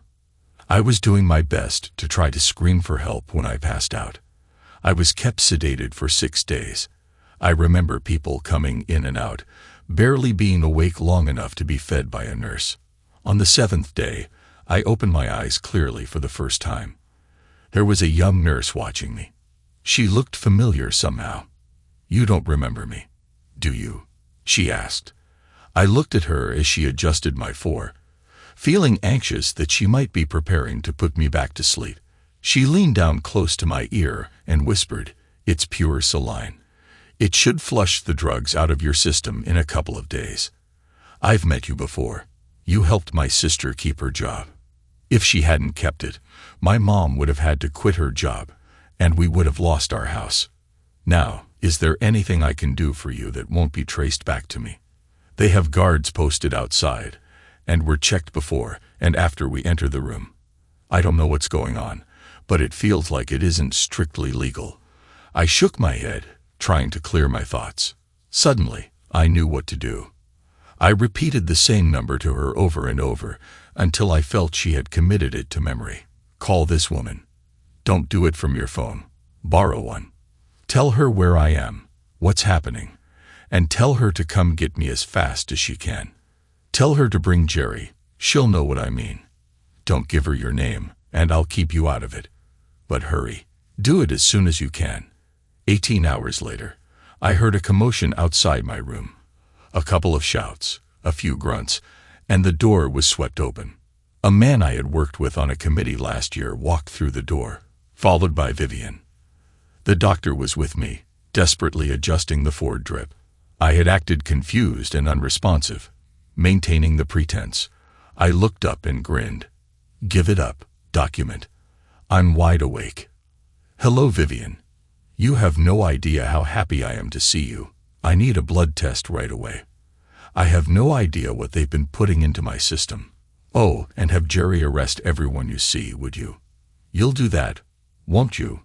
Jerry, head of the State Bureau of Investigation, said he'd like to do just that. But for now, he was holding everyone for questioning while he sorted it out. I found out I was in a private clinic, mostly for people who wanted to lose weight. They seized everything.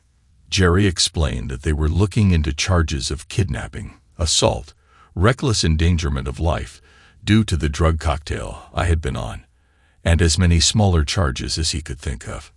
The doctor demanded a lawyer. His face paled, and he lost most of his bravado when he was told that due to the political nature of the case, it was being handled under Homeland Security guidelines, meaning no contact with the outside world. He was also told that the first to make a deal would be the one to benefit most in the plea negotiations. One of the nurses, realizing the gravity of the situation, cut a deal and cooperated fully. Jerry put them all into custody with no contact with the outside world while he sorted out the charges. Vivian was in rage. I always knew he was dishonest. I'm going to enjoy watching his world collapse. We need to get you safe. I felt a surge of emotional pain as I realized Eve, the love of my life, was no longer a part of my future. The physical pain and uncertainty of my situation had pushed the emotional pain aside, but now it surged forward. For 30 minutes, Vivian held and rocked me while I screamed in pain and cried. She sent everyone but Jerry out of the room while I recounted what I had learned from the video I had seen. When I was spent, Vivian held my head between her hands, looking into my eyes. I've known Eve for a long time, Tommy. She loves you. No one is that good an actress. Something is terribly wrong. Have you heard her explanation? As she said, she doesn't love you. When I told her I hadn't had a chance to talk to Eve and didn't know what I would say if I did, she begged me to reserve judgment until we talked. I don't know if I can. Even if we do talk, I can't get that video out of my head. What could she possibly say to justify that? I don't know, honey. We need to see her, and you need a promise to listen. Will you? After a few minutes of soul-searching, I agreed I would, if nothing else, to confirm that the marriage was really over. We needed to act quickly. Stan didn't know I was free, and I was sure he had someone reporting on me regularly. Jerry took my complaint to establish a legal reason to investigate him. At the very least, he could be charged with kidnapping, aggravated assault, and attempted extortion. When I mentioned the threat regarding inappropriate content on my computer, he immediately sent someone to collect it. Because of the kidnapping, the FBI was called in. They agreed to let the State Bureau of Investigation take the lead, then add federal charges as needed. While Stan was in custody, being sedated and confined to bed actually helped my rib heal, allowing me to move relatively well as long as I avoided sudden movements or bumps. We needed to seize his cell phone and as many of his campaign computers as we could. Can you tell me how many people were aware of what's going on? I asked. I had no idea about his security detail for sure. Beyond that, I have no idea. Talk to his wife and daughter, Jerry said. Jerry was all business. Stan had a bad reputation with law enforcement, and they brainstormed strategies. Vivian came up with a plan. Stan kept his cell phone in a briefcase carried by one of his security detail, while he made speeches to avoid distractions. He had a rally with state workers to attend the next day. I would appear to intimidate him, and they would serve Stan and his crew by confiscating all cell phones. They wouldn't arrest him, just announce he was under investigation, hoping he would panic and make a mistake. The next day, I was driven to the rally and rolled in a wheelchair. I was pretty sore, but I brought a cane because I wanted to be on my feet when I confronted him. They kept me in seclusion until the speech was over and the question and answer session began. There was nothing spontaneous about it. All the questions were pre-approved and Stan had prepared answers. At the very end, as the press was packing up, I stood and the SBI agents cleared a path. I hobbled to the edge of the platform. I've got a question for you. I called out even though it made my rib feel terrible. Where's my wife? Is she out there serving political allies? Who is she involved with for you today? Stan actually went pale and then tried to leave the platform. He was met by SBI agents with warrants. The press was in a frenzy, shouting questions and demanding answers. I think Stanley knew right then that his political career was over, but was too delusional and obsessive to accept it. I was mostly unnoticed until the man with the briefcase made a desperate run for freedom, jumping into the crowd. Bad luck for him. He ran right at me. I held the cane like a bat, waiting. He saw me at the last moment and tried to veer off, but it was the same person who had attacked me before. I struck him across the forearm, and everyone nearby heard the bone snap as he dropped the briefcase. Despite his obviously broken arm, he tried to pick it up. I grabbed him around the neck, which wasn't the best idea as it propelled him right into me, causing us both to fall. He landed on top of me, and I experienced the pain of my broken rib all over again. Pain overwhelmed me, and I could only lie there. The agents quickly reached us, seized him in the briefcase, and helped me back into the wheelchair. There were always ambulances at these large rallies, so they arrived quickly. A reporter shoved the microphone in my face and asked what happened. "Stanley Wallace happened," I gasped. "He did this to me." The police pulled the reporter out of the way, making room for the ambulance. Someone in the crowd recognized me, and as the painkillers began to take effect, I was asked, "Mr. Yeah, do you still support Stanley Wallace?" "Not just no, but hell no," I replied. "The man as a snake will do anything to get elected. He'd even make outrageous promises to secure votes if he thought it would work." That might have been a bit dramatic, but I was aiming for impact. Jerry gave a statement to the press from the rally stage. At this time, Speaker Wallace is being investigated for possible campaign violations, aggravated assault, threats, and kidnapping. The FBI has graciously allowed us to leave the investigation, and we will work closely together, releasing new information as it becomes available. That is all I can say at this time. Thank you. The press had a field day. There were videos and photos of Stan being led away in my confrontation with his security guard, went viral on YouTube, hitting 2 million views in 5 days. The networks, especially Fox, kept it in the public around the clock.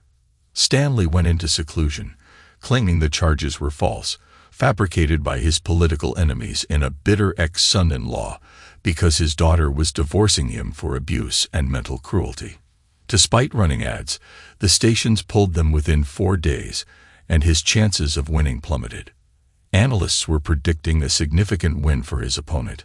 I was in protective custody.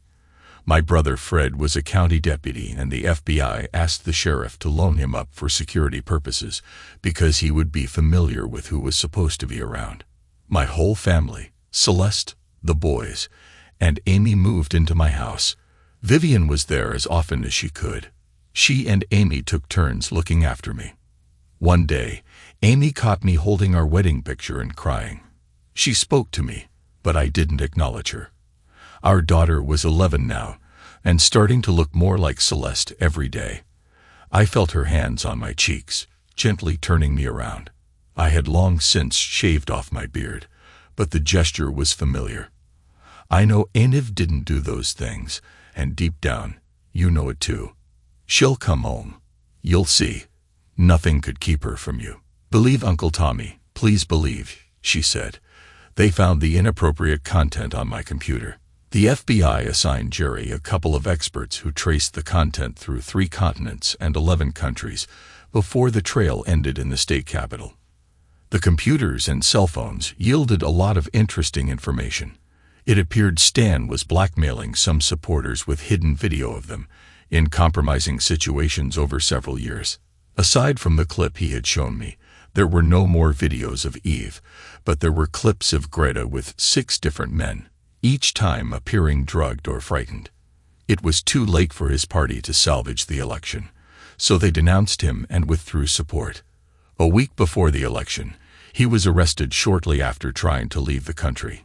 His campaign accountant, realizing he was facing a lengthy prison sentence, cut a deal and revealed everything.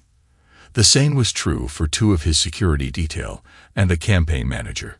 So many wanted to make deals that Jerry stopped offering them. An assistant had a crucial piece of information. She knew where even Greta were. It had been over 2 weeks since I had been attacked. Jerry had everyone available searching for them, but there was no trace. They were in a private rehab facility 2 states away, Vivian told me. Despite her pleas not to, I went with them when they went to pick them up for questioning. Since they were out of state, the FBI took the lead. They arrived with a warrant and 4 teams, plus Jerry and part of his team. He was there as a guest and to take them into custody for questioning to determine if extradition was necessary. They showed up unexpectedly. The director met them and invited them into his office. He said he had nothing to hide and that they were free to look anywhere they wanted. But for liability purposes, he wanted the company attorney present to review the warrants and observe. The agent in charge was polite, but recognized stall tactics. He turned to his team and said, "Start now. Detain anyone who tries to obstruct you. I'll stay here with the director and his lawyer." I was outside waiting with Vivian, who insisted on coming. When the press began speculating about my involvement, Vivian held a press conference. In my opinion, as well as that of all who have come to know him, Tani is a decent and moral person. I consider him and his wife as surrogate children. My husband and I have enjoyed their friendship for years. I stand behind the belief that he will be vindicated and cleared of any wrongdoing in this affair. Thank you. I had served with Vivian on 2 committees and often escorted her to various functions. If her husband, a lawyer with a successful private practice, was unavailable, he introduced me to golf and laughed when I became booked. He was the legal counsel for me in this situation. When a tabloid speculated that we were involved in some sort of high-profile group, he buried the paper under numerous lawsuits, forcing a retraction after a substantial donation to his nonprofit group.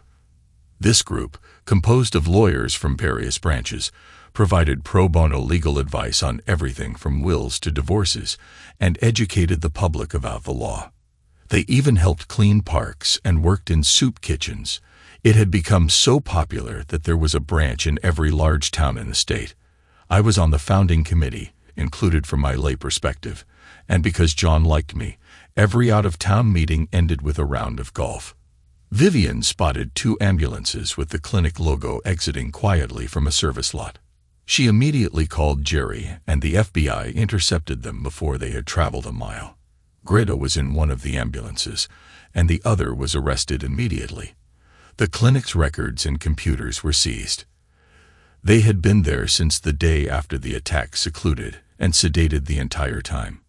The director was later charged with reckless medical endangerment of a pregnant woman and her unborn child, a felony in that state.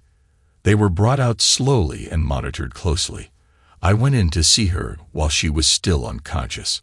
I leaned on my cane, watching her as she slept. She was pale and thin, her hair appeared lifeless.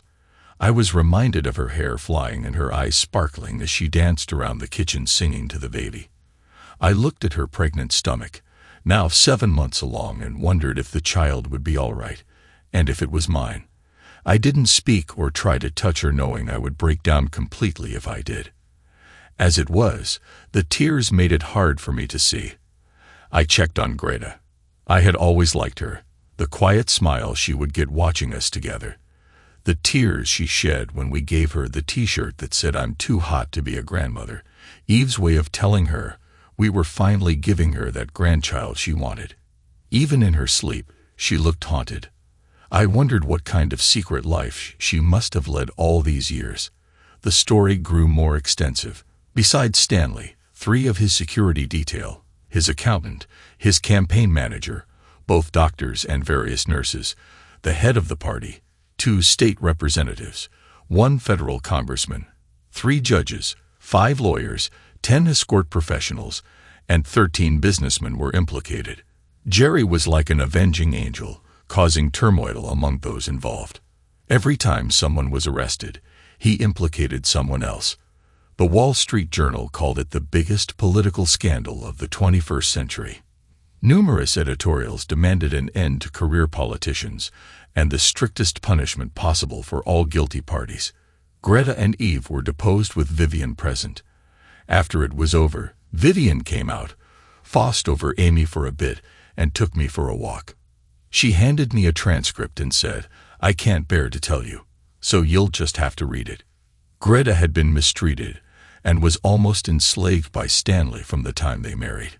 Some of the things he forced her to do made me so sick that I actually threw up. He only allowed her to have Eve because he needed a family image. He controlled them with constant psychological manipulation and careful use of drugs. The first time he exploited Eve, she was just over 16. He sacrificed her virginity to a 64-year-old man for political gain. The statute of limitations had expired, but his reputation was ruined. At 75, he found himself divorced, broke and ostracized. Around that time, she began rebelling and turning to drugs and alcohol. He couldn't make it public and face scrutiny, so he had people clean up her messes and keep it out of the press.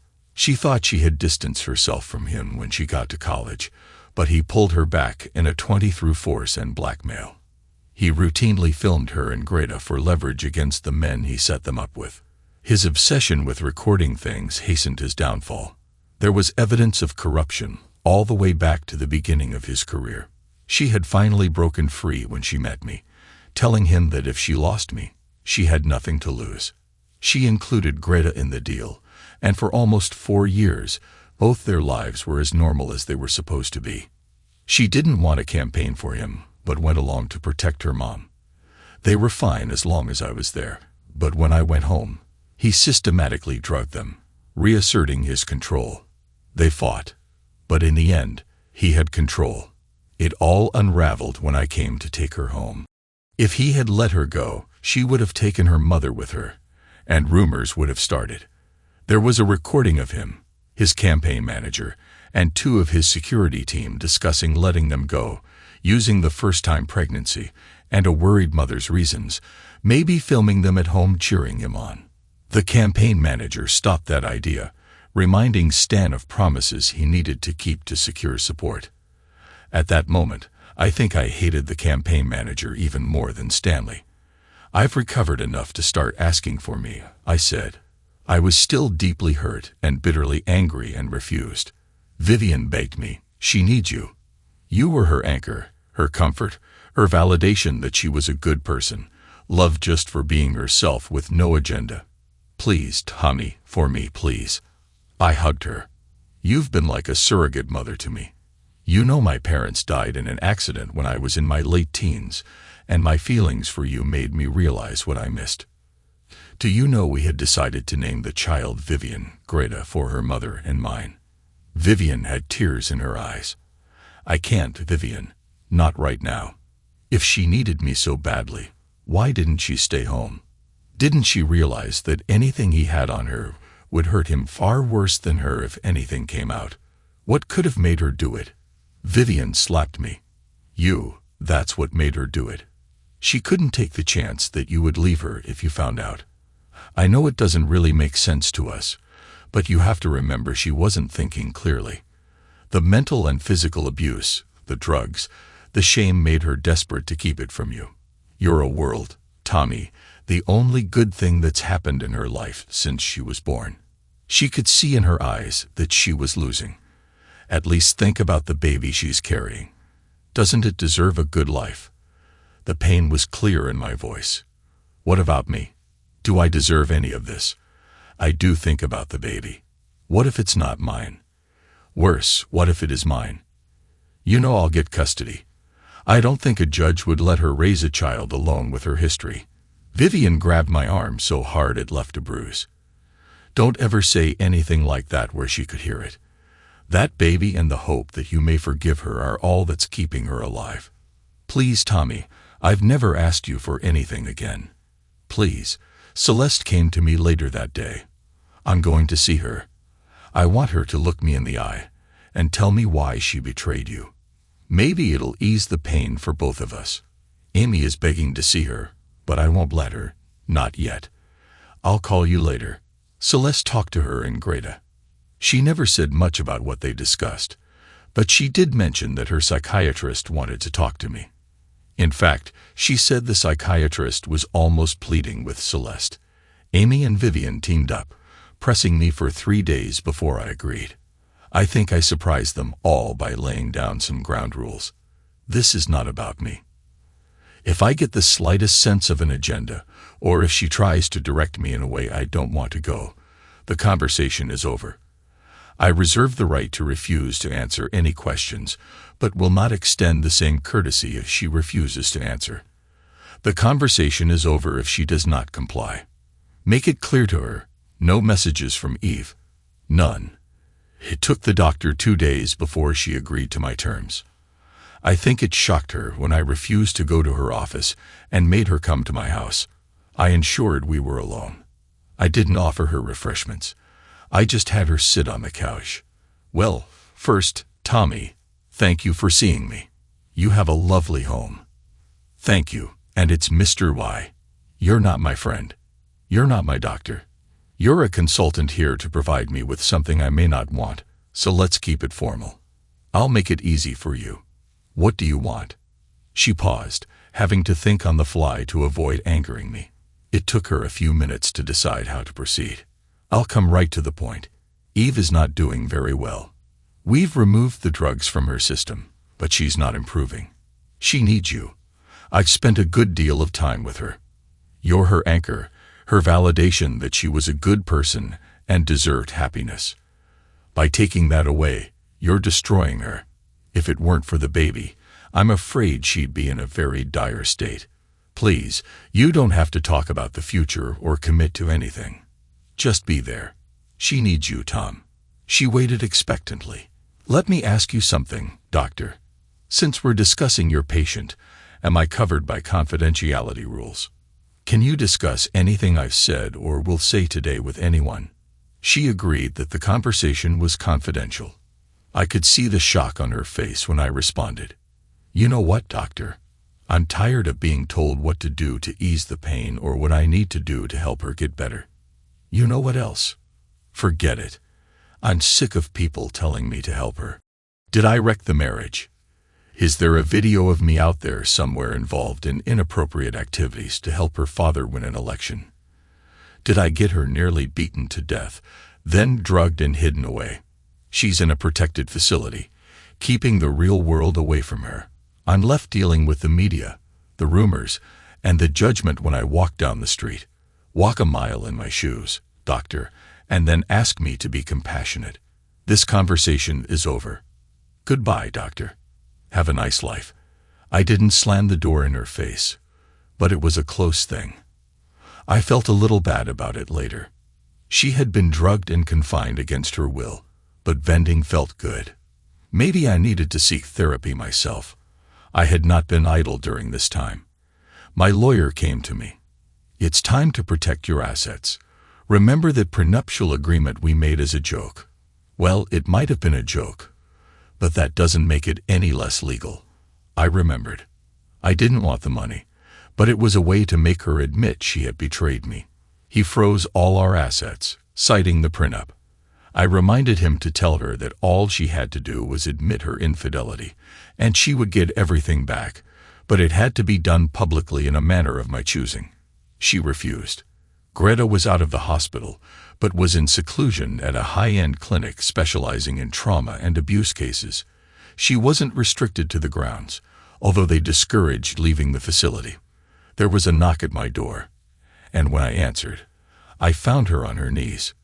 Greta, what are you doing? I'm begging, Tommy. You have to go see her. She stopped eating, and they're feeding her through tubes. They're worried about the baby. I'm a broken woman, Tommy. I have nothing, no self-respect, no future, and now I'm about to lose my family. I'll do anything. Do you understand? Anything to save my daughter and grandchild. Please, Tommy, please. I helped her up and brought her inside. You're not alone, Greta. I've always admired you and always thought you'd be a perfect grandmother. Vivian cares for you a lot, whether she says anything or not. I read your statement. None of what happened to you was your fault. It broke my heart. I'll always be here for you, for anything you need. I need you to save my daughter and your wife and child. Please, I'll go with you. The pain was overwhelming, and I crumbled mentally. The health of my child and the woman I loved was at risk.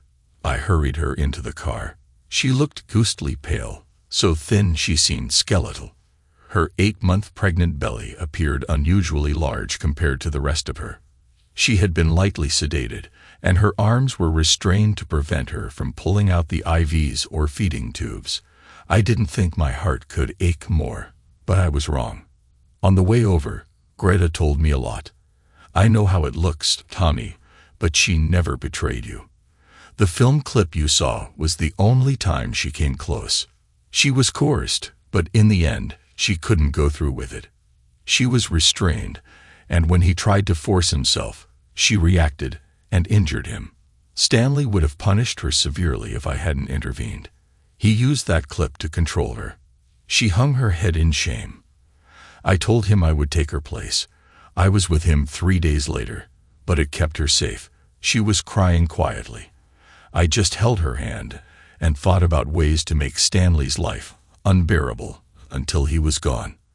I couldn't help it. The tears started, and I pulled a chair up, holding her hand with one hand while stroking her hair and cheek with the other. The doctors decided to let her wake up to see if my presence would help. When she regained consciousness, Greta held one hand while I had the other, but I had dozed off.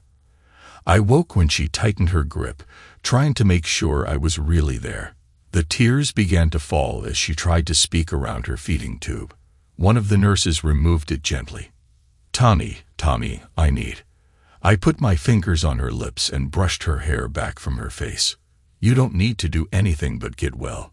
You'll need your strength. We'll soon be chasing our daughter around, and you need to be able to keep up. If you promise not to do anything risky, I'll take off these restraints. I have a strong desire to hug you. She was crying, and Greta was crying. The 2 nurses were misty-eyed. They helped remove the restraints.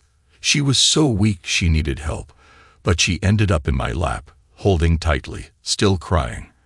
I held her for 2 hours, only putting her back in bed when dinner arrived: soup, mashed potatoes, and pureed vegetables with gelatin for dessert. It looked like baby food.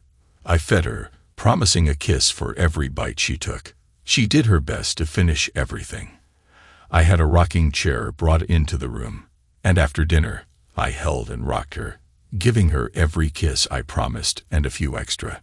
Every time she tried to talk about what happened, I stopped her, saying we would discuss it when she had her strength back. She did manage to say, "I never cheated on you, Tommy. Never." That's why I wouldn't agree to the prenup, even though the evidence was quite compelling. She ate everything placed in front of her. If I had to leave, she became very agitated. I made sure Celeste, Greta, or Vivian was present. She had just about stopped crying when we allowed Amy to see her. There wasn't a dry eye in the room for 2 hours, including mine. They hugged fiercely. "Eve, I thought we lost you. Don't ever do that again. Ever. I love you." Eve reassured her. "Baby, I'm right here, and I'll never be far from you or the rest of the family again. I promise. Please stop crying. I've seen enough tears." She held Eve's hand and chatted for almost 2 hours, discussing everything from baby names to future plans. I took that as a sign to leave them alone. I took Greta and Vivian to the coffee house down the street, where they gave me an update. The grand jury is in. Stanley will likely die in prison if convicted of even half the charges. He will be surrounded by many people, though I doubt they see him as a friend right now. The lawyers have arranged for our testimony to be taken behind closed doors since we are the victims.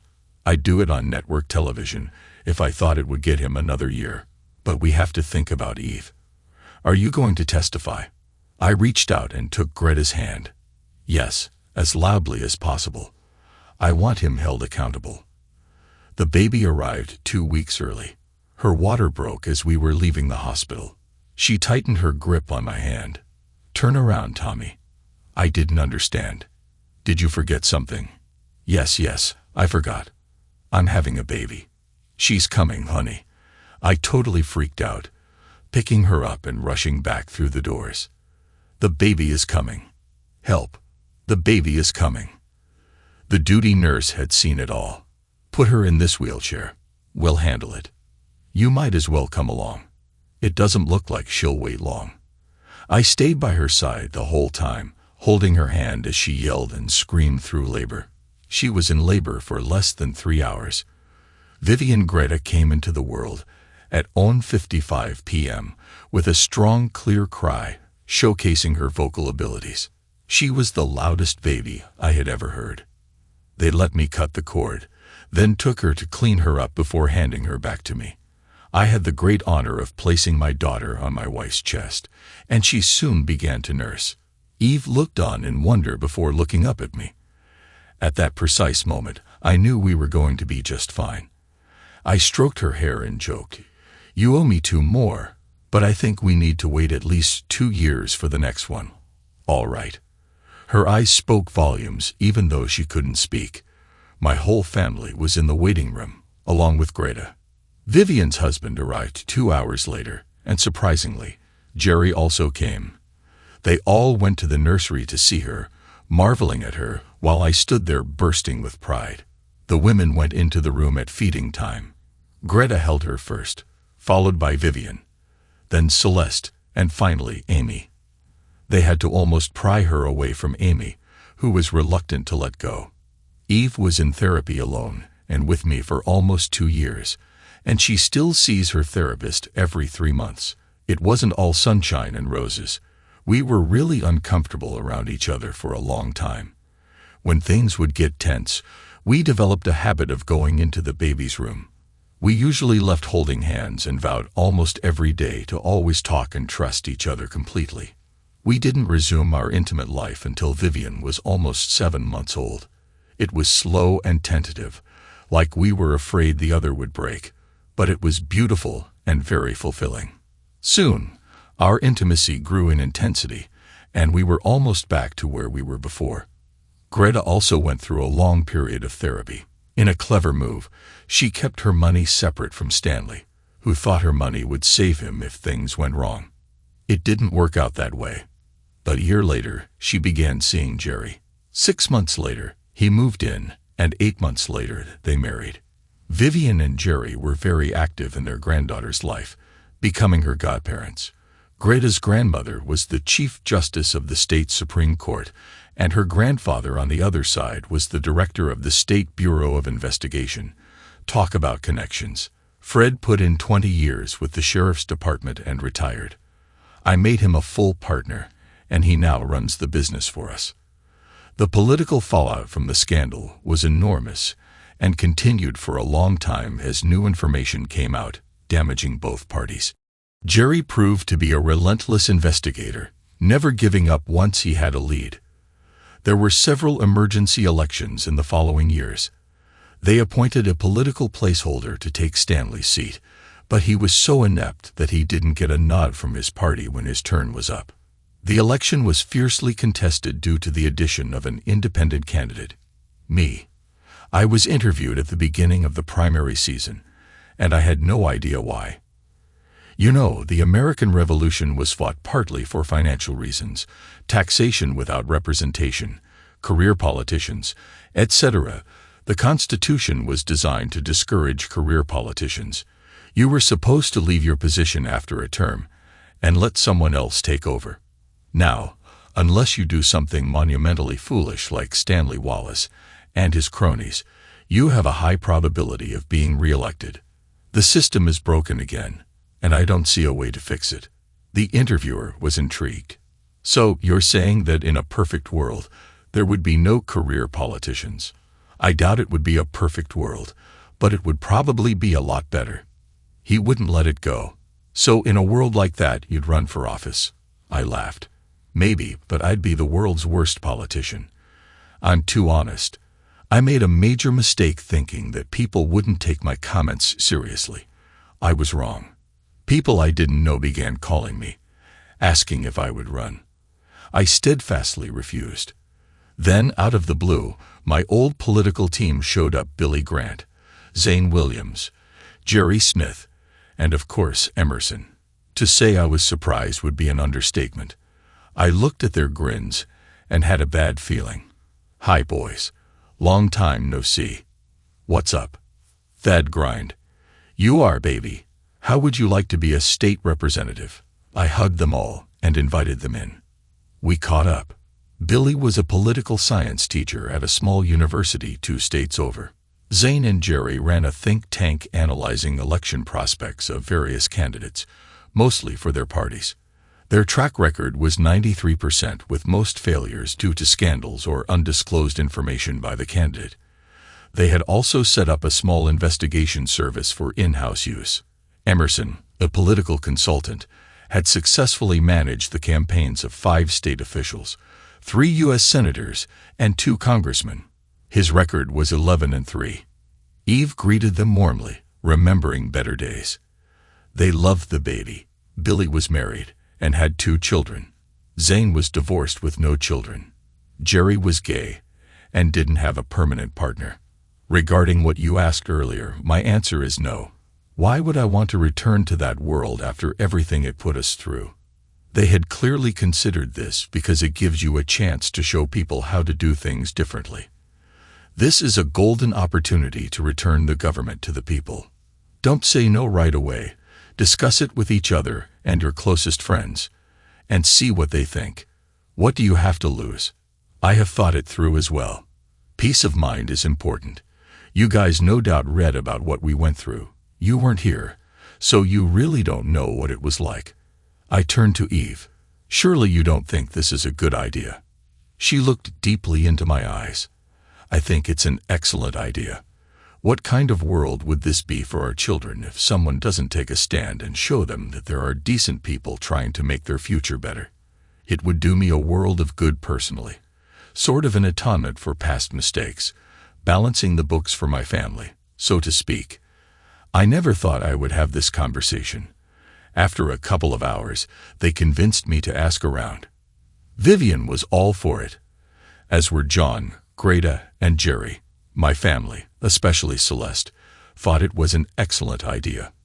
So, 3 weeks later, we had to form a party. Why? I asked. Why can't it just run as an independent? Jerry explained it would send the wrong message. Even with the grand fight, you were part of a group of like-minded individuals. You need to give them something to believe and to draw them out. Otherwise, you'd come off as a bitter loner with no chance. Eve listened with interest. Sometimes I forget how smart and politically savvy she is. They're right. I've been thinking and I have some suggestions, she said. Your basic premise in the interview was that career politicians are a bad idea. Build on that. Push the idea that a person should have one chance to do the right thing before making way for someone with fresh ideas. She sighed. Besides, I don't think I could stand being a politician's wife for more than 1 term. So we took her idea and ran with it, forming the One Chance Party. Bill started a viral campaign, broadcasting bits of our theory and launching a website. The premise was simple. If you were a politician at the state level or above, you had to pledge to serve only 1 term. If you were a voting member, you had to pledge not to support any candidate who runs more than once. Our motto became, serve with pride and integrity. Leave with dignity and honor. It was funded with Eve's money and was just the grassroots movement, not formally registered with any candidate running, so we could spend as much as we wanted. After a month, with 25,000 signatures, the minimum needed to establish a party, we went public and registered, announcing my candidacy for the office of state senator in the 9th District.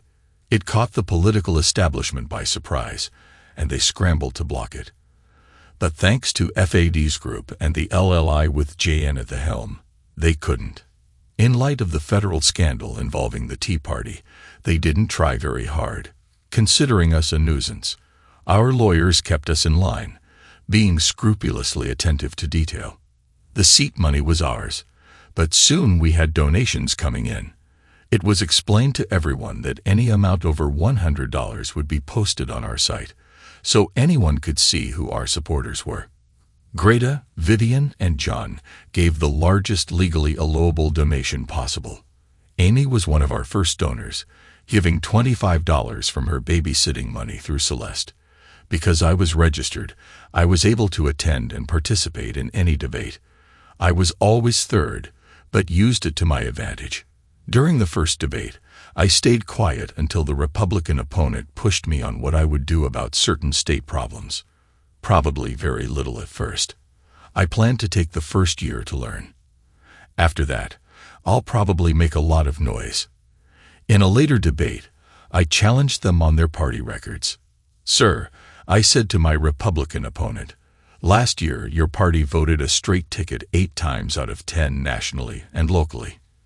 Do you agree with that statement?" He had to, as it was public knowledge. The Democrats snickered. I turned to him and said, "And you, sir, your party voted a straight ticket 9 times out of 10. Do you agree with this statement?" He had to admit it. "Then, sir, I need to ask, if you were both working for your parties, who was working for the American people?" They couldn't provide an answer, and applause brought the debate to a standstill. The party was growing rapidly, with other states starting their own branches. We made sure they agreed to the tenets of our party. I was campaigning, doing radio and television ads in limited numbers, and had picked a key phrase for my last debate. Bill flooded billboards with it. "Who was working for the American people? Call your representatives and ask them. If you don't like their answers, go to onchanceparty.com. The response was overwhelming, and our numbers grew significantly. Even Greta supported me during the campaign. Initially, they were concerned, but I insisted. By now, most details of their past had been revealed. They needed to see that, while we may regret our past, we were looking towards the future. It might hurt me, but I'm not ashamed of either of you, and I'm really going to need you by my side. Greta was invaluable. Her insights were spot on. Despite her years as a political spouse, she had learned a few things. Vivian and Jerry had to stay away for obvious reasons, but they still appeared during dinners and offered their support. I made it clear to the press right away that the past was just that, the past. Anyone who made comments or asked questions anyway ended up at the bottom of the list during question time. They got the message and stopped quickly. Amy was now in junior high and discovered that the One Chance Party had been excluded from a mock election at her school. She went all the way to the school board in protest, which caught the attention of local reporters.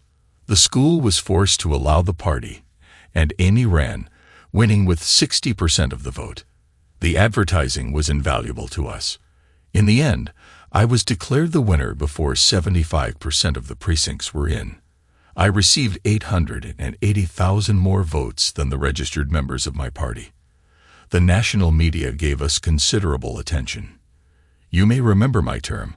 I certainly received a lot of attention for exposing waste and corruption and refusing to make deals unless they were in the best interests of my district and state. When it was over, I did indeed return home. Despite pleas from all over the state, I graciously refused. In my farewell speech, I thanked everyone who believed in me and reminded them of the promise I made at the start. Our little party became a nationwide, established third party. One state was discredited after allowing 2 state and 2 federal candidates to run again under our party banner. Billboards went up all over that state, showing the candidates with the word liar over each face, urging people to visit the website and view the pledge forms with their signatures. They all lost. 2 rejoined their old parties, and 2 disappeared from public life. Was our system of government better because of it? History will have to be the judge. After I left the office, I visited a medium-security prison downstate. I was surprised to see him. He was thinner, most of his hair was gone, and what remained was almost white. I knew he had been beaten up a few times. His tough on-crime stance was well known, and there were probably inmates in every prison who had their sentences extended because of his policies. He shuffled over and sat down. I saw the cup mark on his cheek and knew what it meant. It seems he and a lifer had developed a relationship over the past 3 years and were still a couple. "Come to gloat," he sneered, but there was no real anger in it. "No. If I never see you again, it will be too soon. You're the lowest of the low in my opinion. I used to wish you'd die, but after thinking about it, I'm glad you'll be here for the rest of your life. I hope you have many years left." I sighed. Your wife and daughter sent me. They wanted me to show you something. I pulled out a photo of Greta and Jerry taken on the beach during their second anniversary cruise. Even at her age, she looked fantastic in a bikini. This could have been you if you had shown her the least amount of love. He didn't flinch, but his eyes tightened. I held up a 5x7 photo of his first granddaughter Vivian on her 3rd birthday. She was on Eve's lap, trying to smear birthday cake on her mother's face. They were both laughing. She was over 4 years old now. I held up another photo of a small boy sleeping in my lap just before his birthday. This is your grandson, Thomas. We call him Deuce. I held up another formal picture of Eve with the kids, her 7-month-old belly showing. I handed him a sonogram. And this is your second granddaughter, Amy. Celeste and Eve wanted you to see these to know that despite what you did to her and her mom, they ended up happy, normal, supported, and cherished by good people. She wanted you to know what you could have had if you had been a decent person. I got up to leave.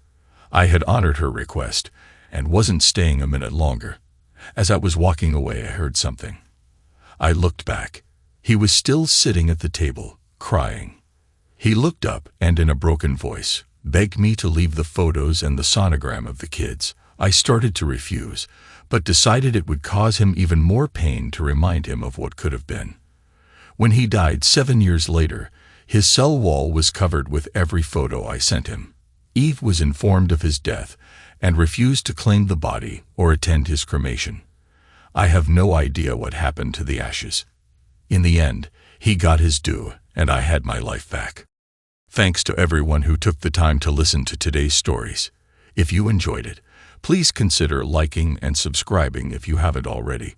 Feel free to share your thoughts on the events in the comments below. Take care.